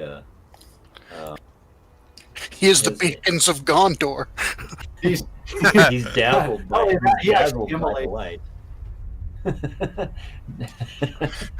he actually immolates. I He's need now that on music fire. right now. Okay. And no Rohan will respond. With that, that was an aggressive move, and which ultimately shows their true colors in a sense. And we'll go ahead and roll initiative for this at this point. What are you doing? Get 'em, boys! Wow. Oh, Quimber, actually, going for you. Quimber rolled cleric initiative. Yeah, Oh my goodness. Look at Casey. Oh my goodness. Oh, even our fast-moving Fleegan is going to. Oh my gosh. Dang. That's the worst initiative we have done in a long time. We're all standing in mud. We didn't notice. Well, we're standing in the swill that made mud. I was gonna say I thought for sure we would probably get a little bit of a surprise round at least that those of us that were hidden. I think I should have given some kind of heads up to the fairy fire, like whistle or something. We need a some kind of signal. All right. Well, yeah, this guy's gonna. Did move you roll in. for Billy? I did roll for Billy. Yep. He rolled a 12. So this guy's gonna come in and pull out his well, not pull it out. He had it in his hand. He's gonna take his halberd and try and slash at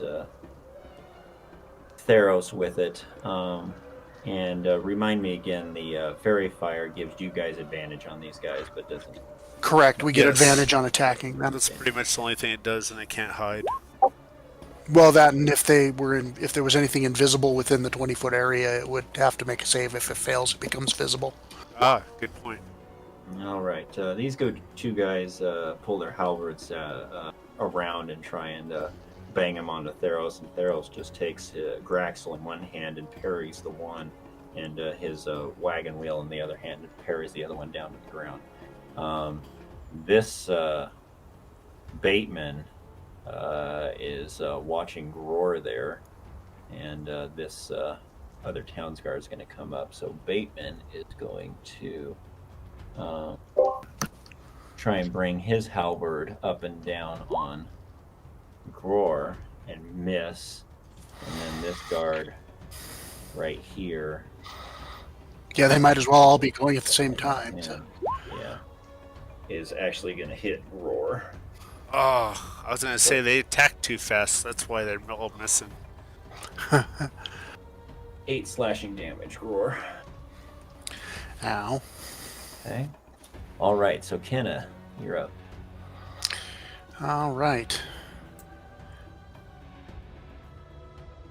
Come around to here. And I'm going to firebolt this one. And then offhand swing my sword at Bateman. Okay. So the firebolt with advantage. That's a 24 That's going to hit. for 6 points of fire damage on this guy. And then the Wakizashi, also with advantage, 23 for 7 points of piercing. The Townsguard gets 6 points of fire, and Sergeant Bateman gets 7 points of piercing. Okay. It's Billy's turn, and Billy sees Gror and Theros getting attacked. And he runs over here to ram this guy right here. Advantage on the ram. Oh, boy. Right. And is going to hit because he's lit up. Ram vantage. I was gonna He's say it's got not advantage. blinded by the light. I don't know I know what I think the rest of the lyrics say to the song, but I couldn't repeat them because I'm not 100% sure. It's wrapped up like a deuce. Sorry. I was clicking on the ram thing and I didn't mean to roll for damage.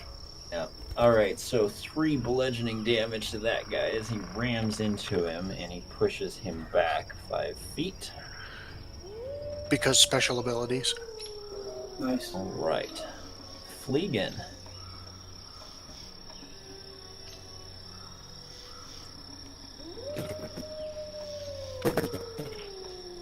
Okay, I can't hear a thing you're saying. He said, That's what I heard. That was a good impression. That was a good impression. It works. Blah, blah, blah. Yeah. Throw your daggers. Blah, blah, blah. Dagger, blah, blah, blah. Stabbity stab. With sneak Looks attack. at Bateman. It looks like he targeted Bateman. Okay. Bateman gets a Oof. dagger in his Dagger face from for the how wood. much damage plus sneak attack. Hey, the best part of fairy fire is even if they're not near any of us, you get the sneak attack damage because you have advantage on the attack roll. Rules. Yeah, it's nice. Max That's damage. 11 Sneak damage. attack. That is, sneak attack was max damage. Okay, so I 11. did say that he got a dagger to the face, and he did get a dagger to the face because the dagger goes right into, through his eye socket, and he drops to the ground dead. So congratulations, you just killed Bateman. He might be a dire possum. I'm not sure Rolf would smile upon you killing one of his He might be a dire possum. Hit him again. I was gonna say he's worse than the dire possum. These guys did more damage. The possum did more damage. I think there should be a party rule that if you go in and kill the leader, that you have to carry his severed head back to Rolf. So, Yeah, Fleegan, we found are him you? that way. What's that? We found him that way. Mm-hmm. So, what's your offhand gonna do?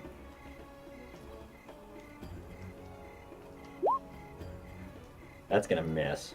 Yeah, no advantage this time. And a 14 Yeah. probably wouldn't have hit anyway. Okay, Gror, you're up.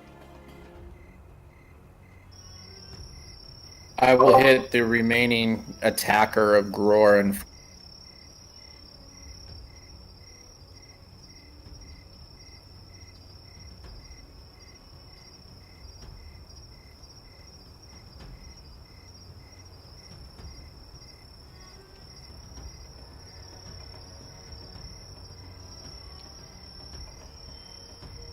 Swing. Somewhat weird with my character sheet, like where my weapons are, there's a little like menu on the left and a little locky kind of sign on the right. Okay, look at it. I fixed it, sorry. Okay. Or think you I have- broke it and then broke it less. All right. That one's not lit up, so that's gonna be a miss. Thought all of them were lit up in the 20 by 20 square. No, they got two of them. saves. No, they each Only get the a two that save. failed their save, yeah. Ah, my bad. Yeah. Anything else? I'm just gonna rue the fact I missed him. All right, Theros. This one's going to get crushed. Well, there's Or not. 2, 4, 6, 8. Well, no. Okay, that didn't work. It's only 6 legs. They're not holding hands. All right, Kimber. If Bateman was still alive, it would have been enough legs. And I would have damage too. It's Fleegan's fault. If I step All right, where their leader just fell, can I burning hands all three of them? It's a 15-foot cone. Yeah, you could. Oh, yeah. Yeah, I could show you how that works, but yeah, yeah, you'd be able to get them all without getting anybody else. So. I know I'm using up my spells, but these guys seem like they're. I mean, they were talking pretty tough. So, let's see. They get a DC 14 Dex save again.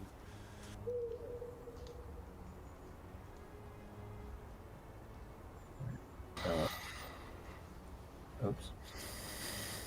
That's what I want right there. Okay, I want to do this. This. Looks like a giant pizza flavored bugle. Yeah. So Totally. there you go. Whoosh. In fact, just for funsies, do. Maybe they got alcohol all over them because they've been drinking it up pretty good. Oh, I like that. Cool. That's cool. They're innately flammable. I hear you shiners like to play with fire. What is this one? It's like Wow. fireworks.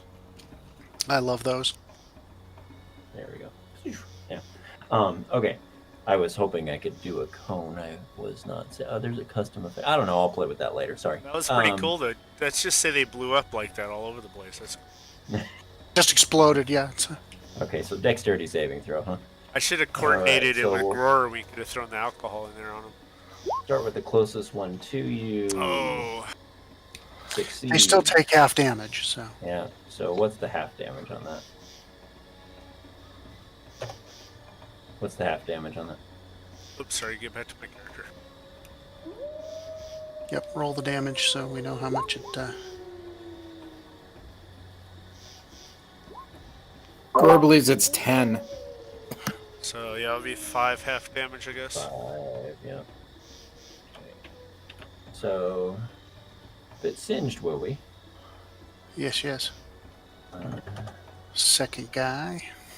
Alright, second guy. No. Takes the full 9. So, it blows up in his face, and then this guy. Don't you hate when the first person pulls the branch and No. it smacks you in the face? This one is completely consumed in flame and goes down. Woohoo! That fairy fire, I told you he was immolated. Right.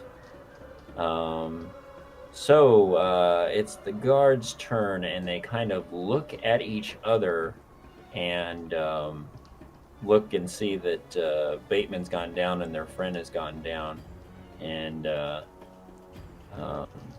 shake their heads a little bit and faint as if he's going to give up, but then pulls out a dagger and stabs it.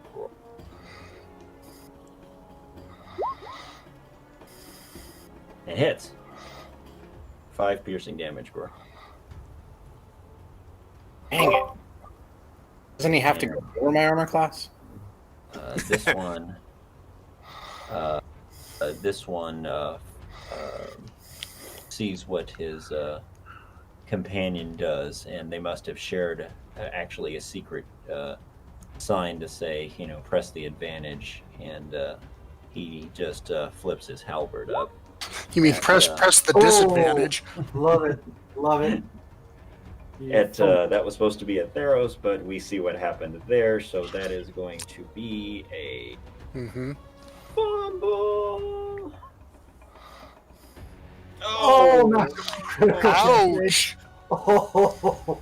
So he goes to take his halberd down upon Theros. Theros holds his wagon wheel up, and the halberd just ricochets right back off of it. That's like 14 slashing. Ow! And Nice. yeah, it comes back blade side back up square between the eyes and splits his skull in two. I am glad I sure hope I never get that fumble. Amen.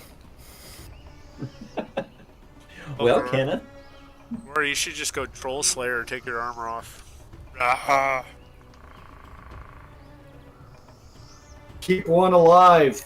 We need to interrogate him. Subdual damage, but I'm still smacking him with the sword. okay, so non-lethal. Yep. Yeah, that'll hit him.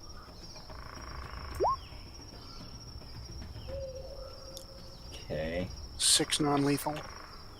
All right. That hurts him, but he does not go down. And I believe I miss with the offhand. Miss with the offhand.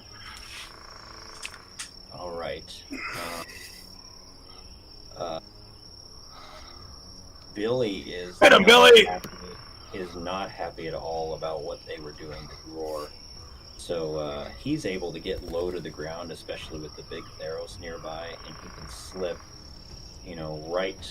right underneath Theros' legs, right between his legs, and ram this guy right here.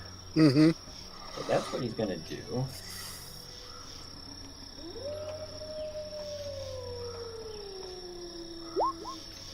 Yeah!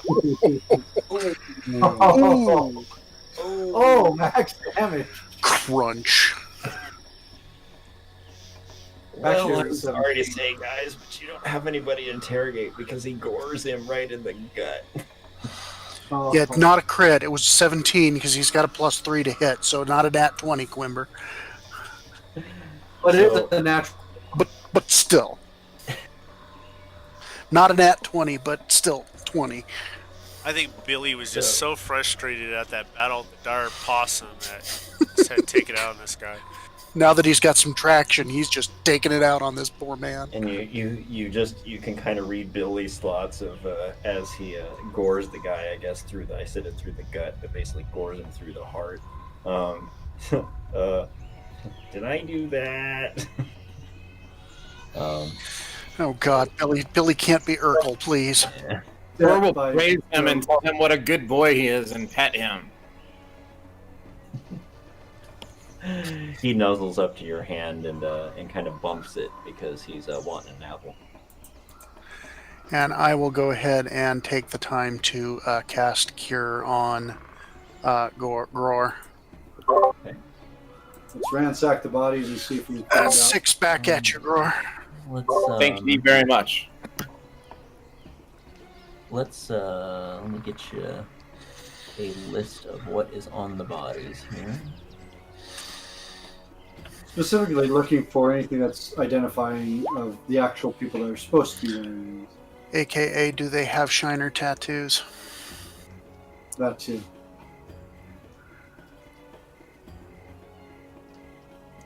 I don't think this guy was You mean Bateman. these I aren't think guards? I don't know. Maybe he really is Bateman, and Bateman was that obviously untrustworthy looking. Like, God, that guy's scary looking.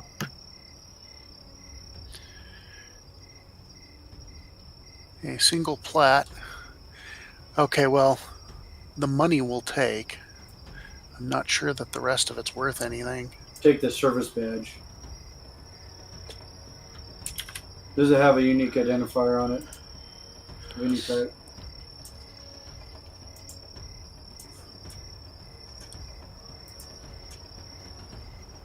Okay. I'm looking to see if they have Shiner tattoos, because that's a question I didn't think of. I get the feeling I'm going to have to start to learn to smoke in this game. Okay. In fact, the not Bateman, but the other three do have Shiner tattoos. But Bateman does not. Okay, so he may or may not have been a Shiner. He's an undercover Shiner, rather. Good lord. Hard to say.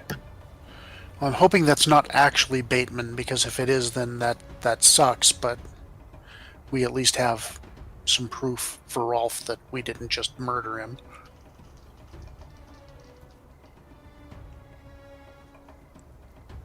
Gror, how are you doing? Do you need more healing, or? Oh, I was fine before the healing. We'll be okay. Don't worry. Okay. I still approve.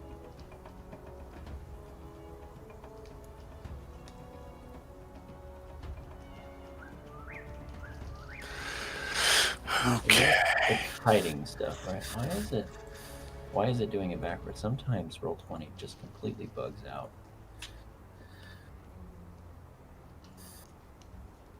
Well, we don't have any black There, background that worked. music either. That Yep. worked. That works. Okay.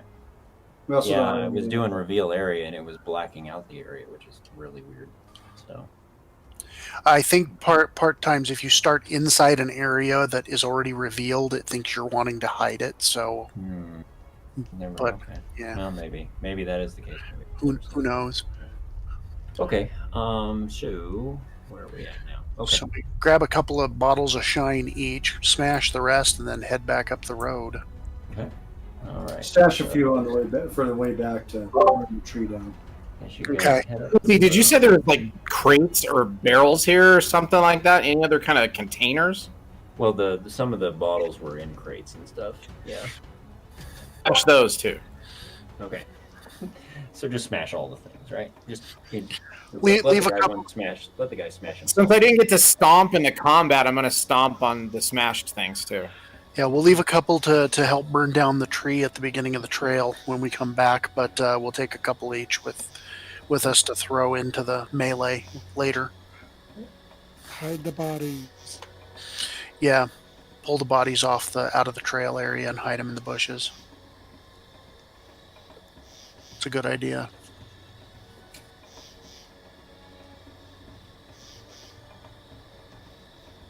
Okay.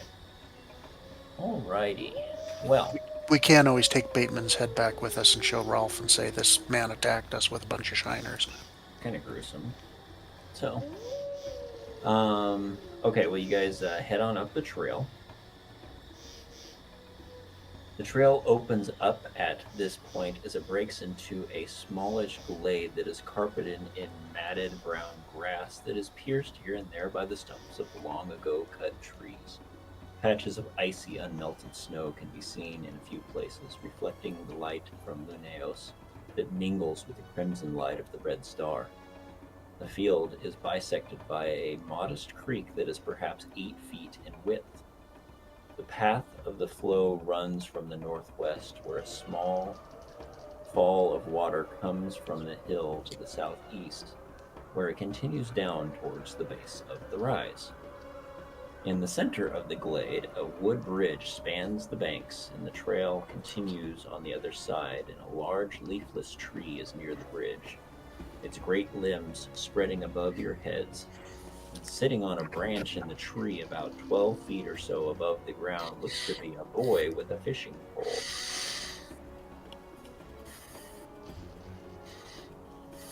You can't imagine there are any fish worth catching in the small, muddy stream, especially at this time of year, but the small boy pulls up a wiggling catfish as you approach and stuffs it in a fishing basket. And as you reach the bridge, he calls out to you in a squeaky voice, "Hey, where do you all think you're going? Ain't no water here, road folk, and all you all need to be trampling on this way. Now get on back down there now, will ya? Get out here. We don't want none of you lax down here." You do. Stomp louder and over the bridge. Or towards him, because he's on this side of the bridge, sorry. And match the loud stomping and help disturb him. And I try to urge Billy to stomp as well. So you guys just head on towards the bridge and try and stomp over the bridge. Keep an eye on the kid. I've got an arrow knocked just in case. He looks at it and goes, "Oh, yo, where you think yo's going? You all there? You get on out of here. Get on out of here. You got no business doing such things around here. You scram." What are you doing here? Fishing at night? In a muddy Really? stream? It's the best time to be fishing, you know. I mean, the catfish, they jumping and eating at this point, but you know, you shazats like yous alls, you wouldn't know nothing about that kind of stuff. So you just get on out here. You know, go. You ain't no business coming around here. Just go on. Get out of here. But we heard this is the best place to come to get something to drink. Yeah, like the story. Why don't you go run on home to Mama? Actually, probably don't want him to do that because he'll probably warn them that we're coming. So I think we need to bind and gag him and leave him behind a stump until we get this resolved. Okay, so yeah, he's about 12 foot up in a tree. Tell me how you would attempt to do that. Grab his fishing line if you can't recast. Try to pull the fishing pole out of his hand. I also have 3 striking arrows, which only do subdual. Okay. Or you could tell him. We're about to beat up a kid. How old does he look? He looks like he's pretty small. So, and in the fact that it's night, it's kind of hard to tell, but you assume with his squeaky little voice and his stature that he's most likely young teen, but it is hard to tell.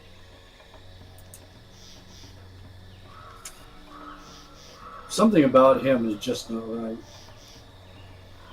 Everything about him is not right. There should be a 12-year-old boy out in the middle of nowhere fishing at night in wintertime.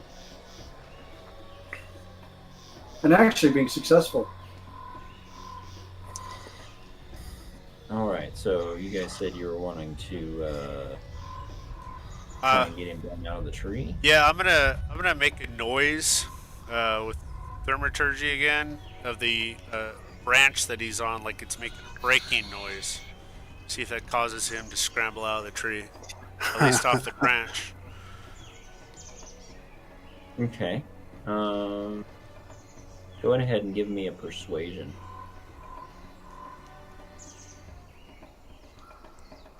Or intimidation, your choice.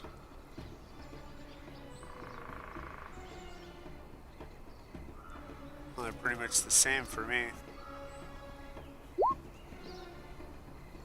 Okay. Yeah, so you make some sort of noise. It doesn't even really seem to phase him. You know, you see his eyes kind of shift towards the noise itself, but outside of that, nothing really other big or noticeable happens.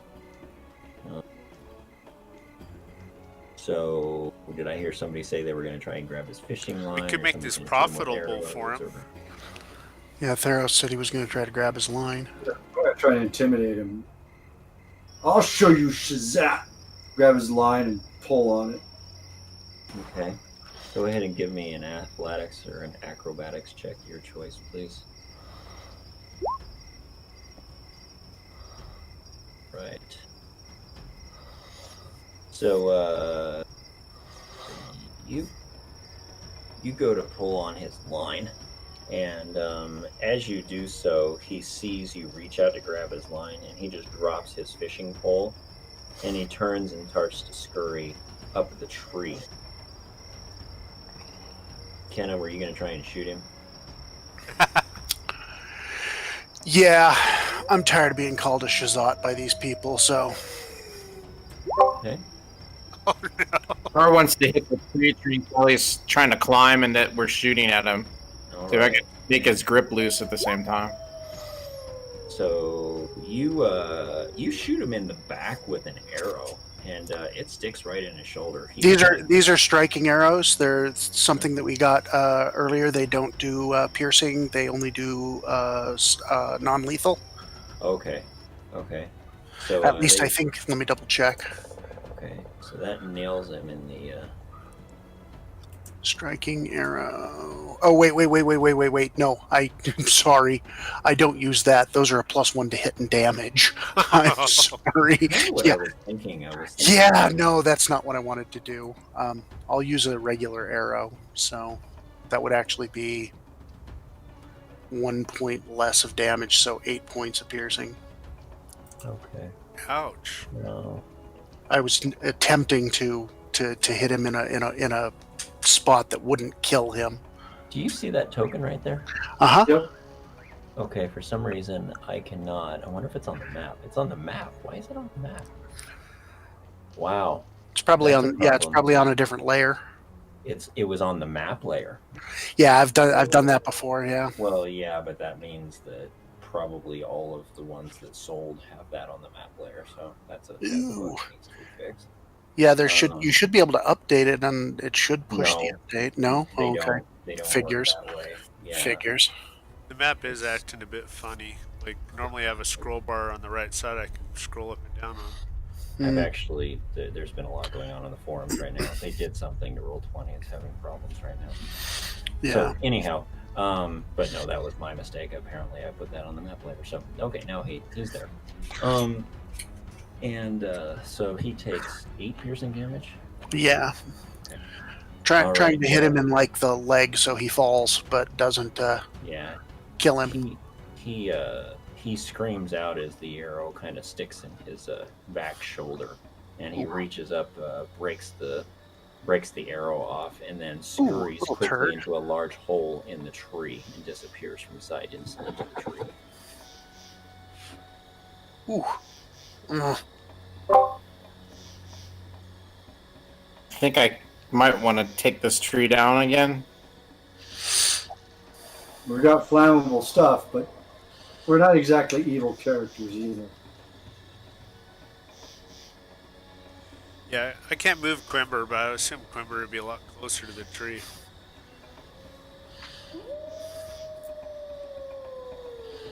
You can't move Quimber? No, I couldn't. It would let me select the token, but not do anything with it.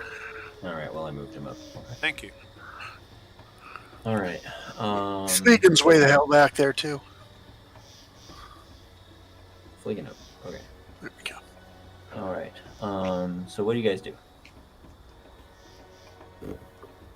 Smack Look the tree for, with my axe. Look for another hole along the base. See if Okay. there's a way that it's a hollow tree that you can climb out of. Okay, so you're looking around for another hole. I'm gonna scan the area just to make sure nobody like comes running because he screamed. He is going to go talk to people. It's okay if Okay. he talks to people, just not right now. So maybe he's where he Exactly. should be. No, All right, he's going to bring him back. The base of the tree, as you get closer to it, you realize is actually pretty large around. It's probably diameter, maybe 5 feet. Jeez. So it's actually Healthy? pretty big. It's not healthy at all. No. When you whack it with your axe, it kind of splinters a little bit, but you can tell immediately that it's hollow. He's been shot in the leg, so he's not going anywhere fast. Shot in the shoulder. Oh, I missed the leg.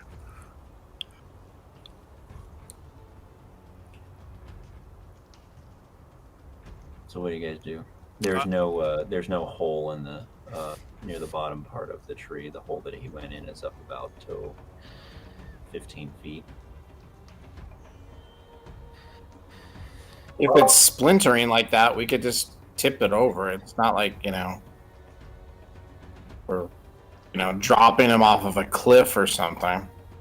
I'll see if I can. How many feet up in the air is he when he hit the hole? The hole's about 15 feet up in the air. I'm gonna start fishing. Okay, so you grab the fishing pole and go over to the creek and start fishing. Yeah, hopefully this kid lives and I can give him something.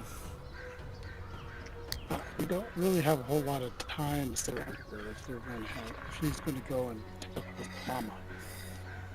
But there's got to be like an underground tunnel or something that he can get It's to. entirely possible. We should move fast. We don't have an element of surprise anymore. That's a possibility, so let's book. While we're going, I'm gonna stuff a couple of rags in the pull the corks on the couple of the bottles of shine I've got, and stuff a couple of pieces of cloth in them so we can light them and use them as Molotov cocktails. Of course you would, because why not? Yeah, and Okay. just in case. So you guys are heading on, you said? Mhm. Yep. Okay. All right. Okay. That was a kid, right? What was that? It was a kid that we were trying to kill, right? We don't know. Okay. He looked like he was a teen, like us. Just check. Yeah, that's close enough. There's probably some kind of a tunnel, so.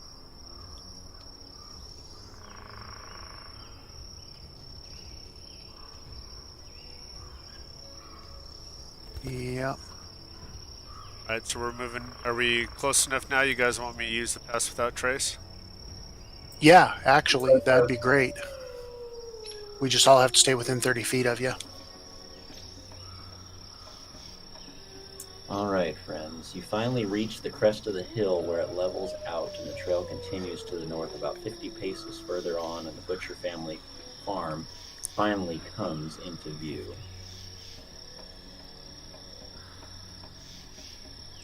The farm squats in a small dell below a hill, half obscured by the unkempt woods growing around it, and set perhaps 100 feet back from the trail, a ramshackle stable just on the west side of the dilapidated house. The bottom half of the building looks to be the ruins of an old stone structure, and while the rest is aging wood with haphazard boards nailed here and there to fill gaps and plug leaks. A rough wooden shed that serves as a latrine sits in the open a few yards away from the front of the house. Orange light glows in the small, mismatched windows that look out over the dell and escapes around the poorly fitted door. A single lantern sways in the night and breeze.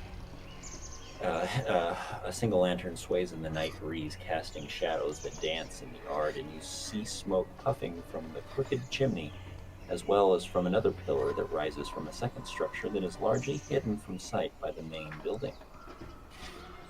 A stinking pig yard stretches around the east side of the farm, encircled with a haphazardly erected fence and a handful of emaciated hogs, undoubtedly the source of the potent stench. Grunt and dig through the filth there. You see no one, though the feeling that you are being watched from the windows of the house and perhaps from the depths of the woods around you is difficult to shake.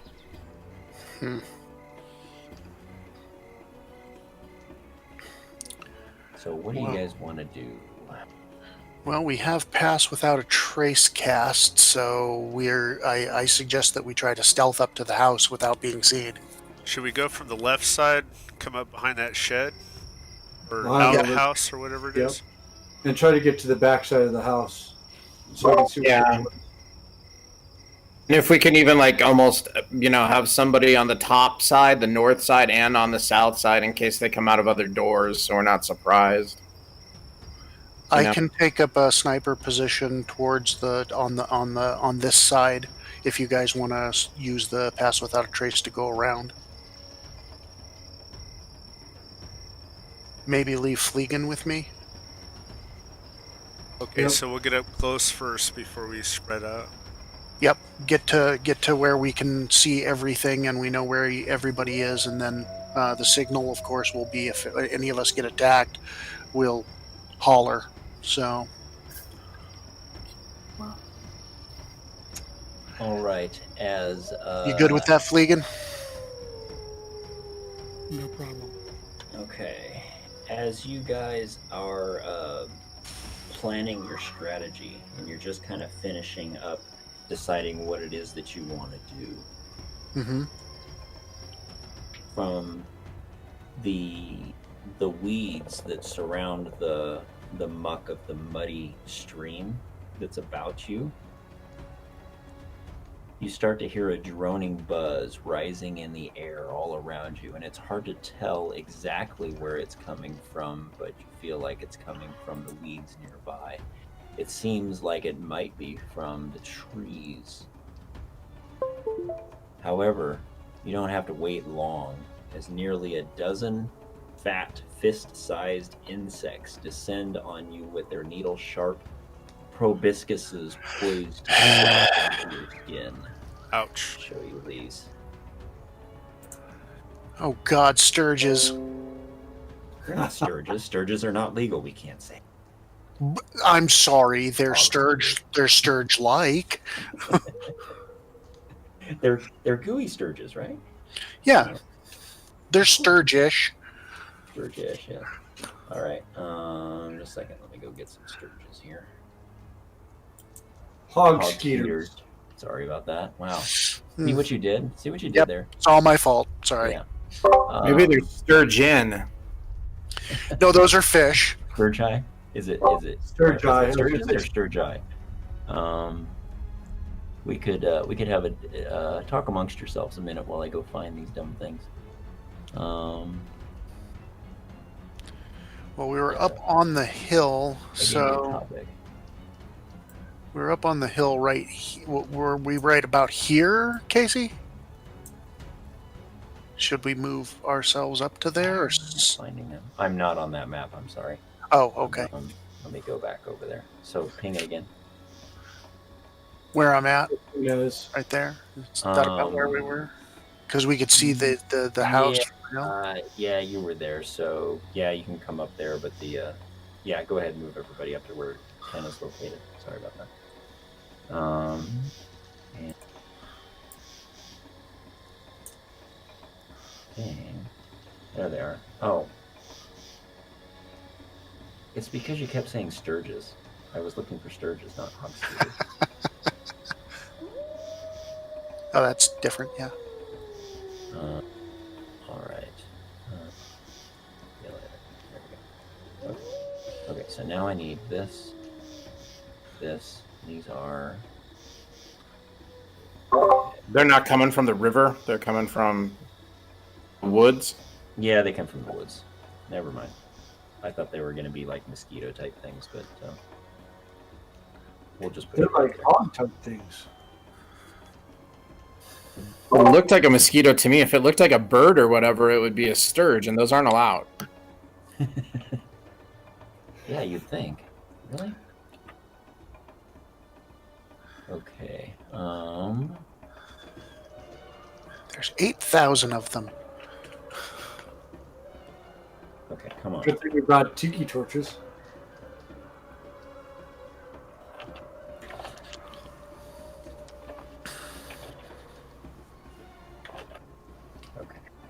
Aren't they afraid of goats?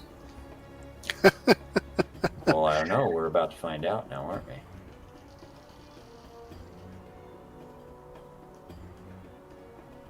Okay. All right. Let's roll some initiative, friends.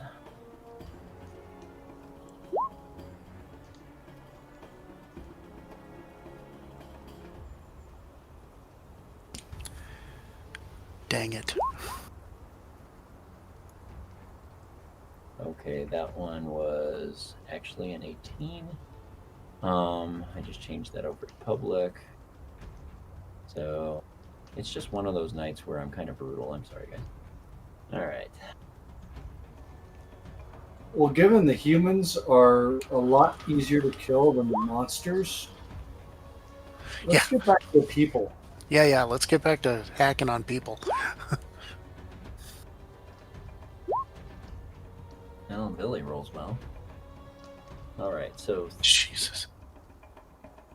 there. So did Fleegan. Okay, so is everybody? All right, how many daggers you got, Fleegan? There we go. Lots. You know what I should have done? I keep forgetting that there's a button that I can do that with. All right. Not on my game. I've been busy at work. It's all okay. good. It's all good. Fleegan, you're up.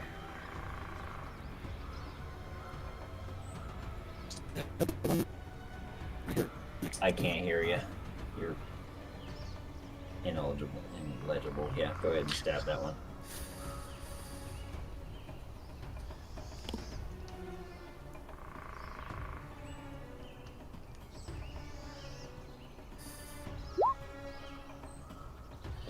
All right, that's gonna miss.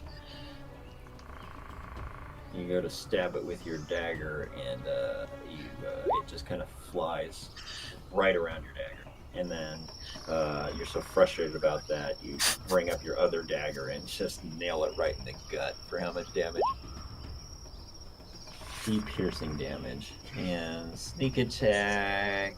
I think we'd be needing the fairy fire again. Sneak attack, I'll give it to you. All right.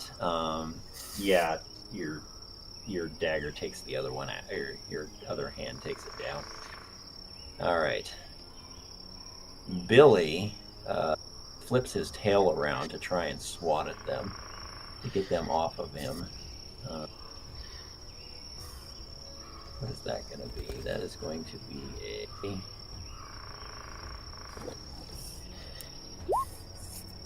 miss. Right. Alright, it's their turn. So, this one right here is gonna go over and try and sting Theros.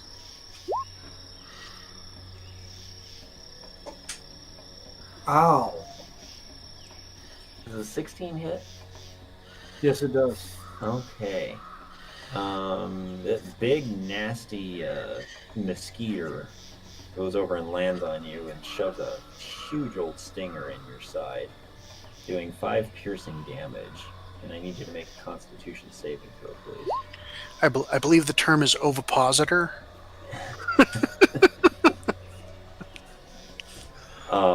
And you feel the poison from the stinger start to kind of corrode into your body, but you quickly are able to put your mouth on it and kind of suck the poison and spit it out.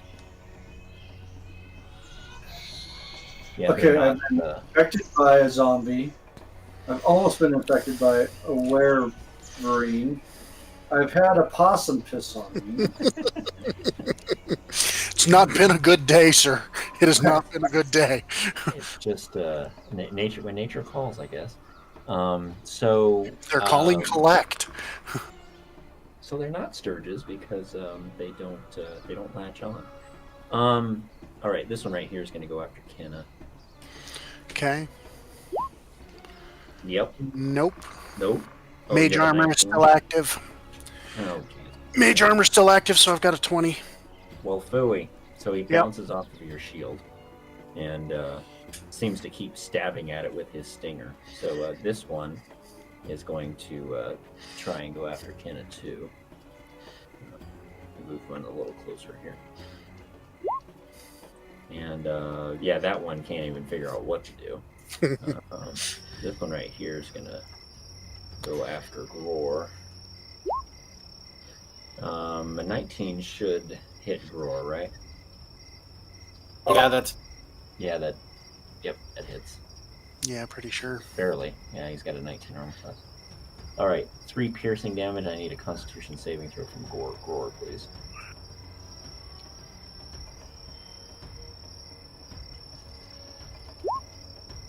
Okay. Yeah, he's able to resist that. This one's going to go after Kember. And hit Kember for 5 piercing damage with a Constitution saving throw. Dang. You guys are going to get decimated by these fat skeeters. Yep, you resist that. And this one right here is going to go after Billy and miss. This one right here.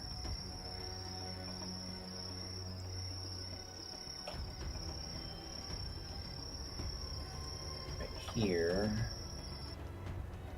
It's going to go after Billy as well, because goat blood tastes better than humanoid blood, and Billy's flapping his tail all over the place trying to get him off of him, and they miss as well. So, Theros, you're up. I'm going to kill the one that attacked me. Wings must count. So, Yes. yeah, splat. As you bring Graxel down and smash it on the ground. Right. Gror.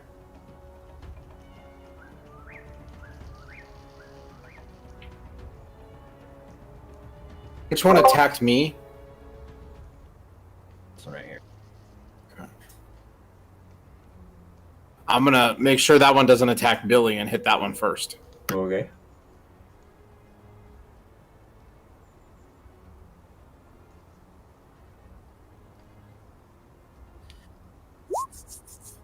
Oh, that's gonna hit.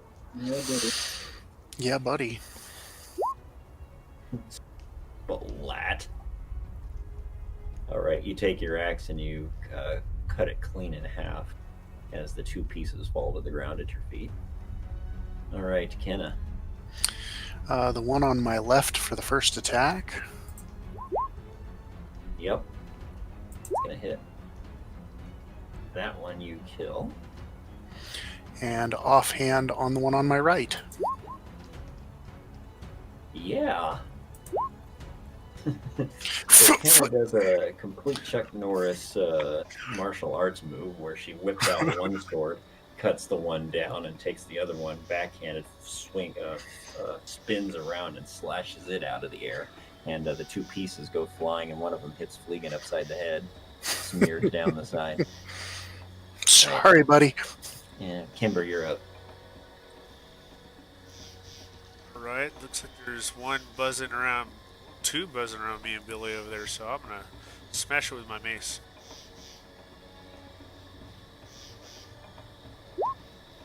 Better. Swing! Oh, yeah. And it's a home run! For how much damage? Yep. Yeah, you knock it off into the forest. And the crowd goes wild. Yeah, they do. Splat. All right.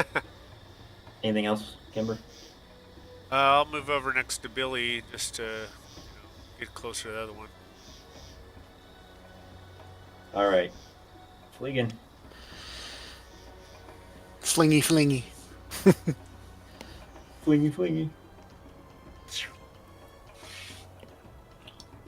That'll I'm gonna hit. move you over here so you get some line of sight there, and That hits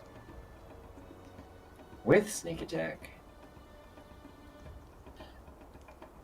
It's one of those. It's buzzing around, and the dagger just goes right into it, And through it. yeah, right in it, through it, and it just kind of lands on the ground with the dagger just kind of sticking out of it. So, all right. So splat, splat, splat, splat, splat, splat, splat. Okay. That was Enough of 7 that. splats. Okay. That is I was enough of that. trying to make sure that I had 7 splats there. Okay. So yes, there you go. You killed your hog skiers. Nice. Now we definitely are probably being watched. Get back to hiding. All right, so you guys are ready to enact this this great plan of yours.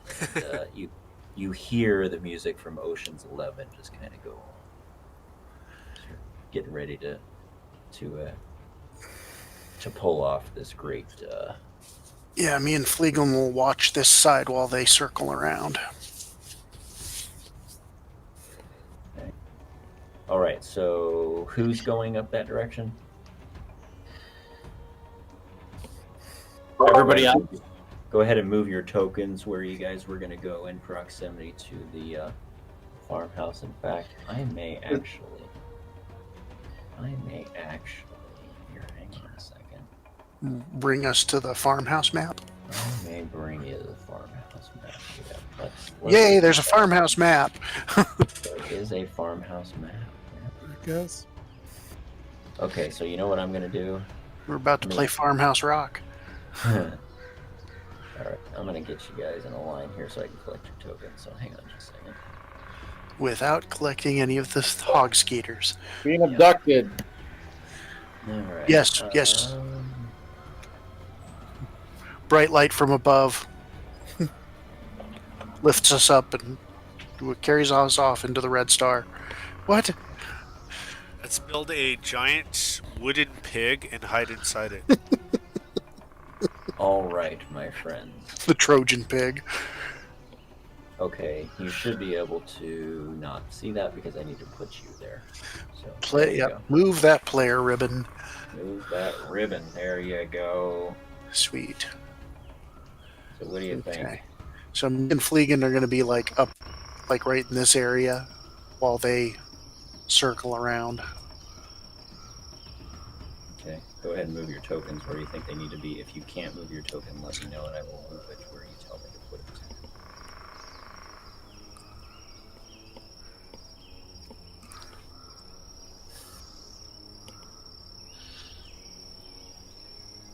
Are you guys able to move them? I'm having to grab off to the left, grab it. Okay. Where do you want to go, Kimber? I'll move you. I think I wanted to be over by that little outhouse thing there. Nobody really wants to be by the outhouse, Oh, but well, where everybody else is going, because I'm trying to keep them in trace. Before we Roar and Billy would be going with them. Yeah, it's a 30-foot aura. What if we set the Alpha House on fire and see who comes out? Of the outhouse? No, the house. Set the outhouse on fire, and then you wait for people to come out and you ambush them. Yeah, I was thinking about that earlier, but you think they killed all the guards? No, but I plan to. I am pretty sure there's more. No, I mean I was thinking you guys could set the Rolf's still on guards. fire.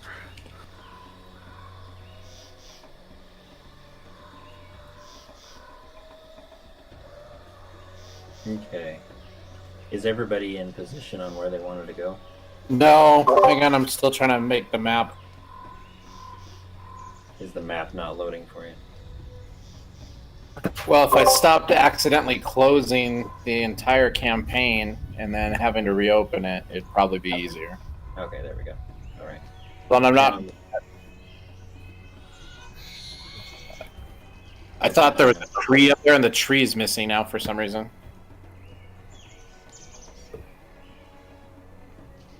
Yeah, it's probably off the edge of the map there in this case. So. All right, I'll go over here then, since it's on the map, and I'll try to get Billy to go with me or something, so he's out of the way a little more. Yeah, Billy follows you. You want to stay within that 30 feet of Quimber to get the plus 10 to your stealth.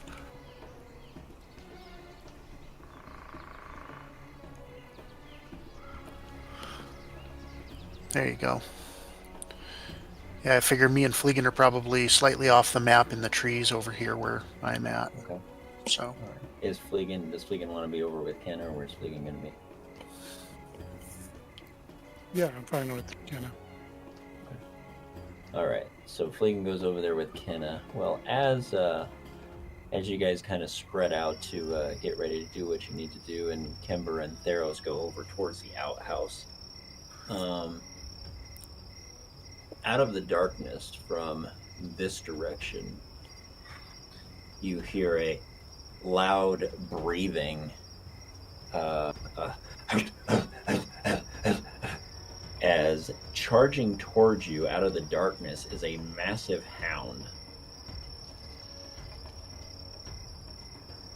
Its deep howl rumbling across the butcher farmstead as it comes into view. Oh!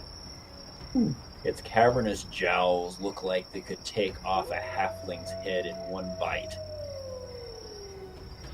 good thing Fleegan's with me. But he looks like And a friendly pup. let me find a killer here. Hang on a second.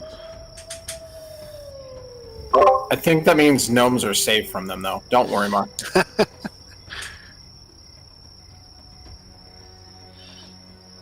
Don't I have a token for killing? You know, I have a big head, so Well, that's something I should have made. Okay, I don't have a token for killer. Well, killer comes in as he gets right in front of the outhouse, right in front of Kimber. Instead of taking a massive bite out of your leg like you expect him to do, Kimber, the large dog flops over on its back at your feet, panting and wagging its tail expectantly. Yes! More pets! More pets! Save the hound! I will give it the pats.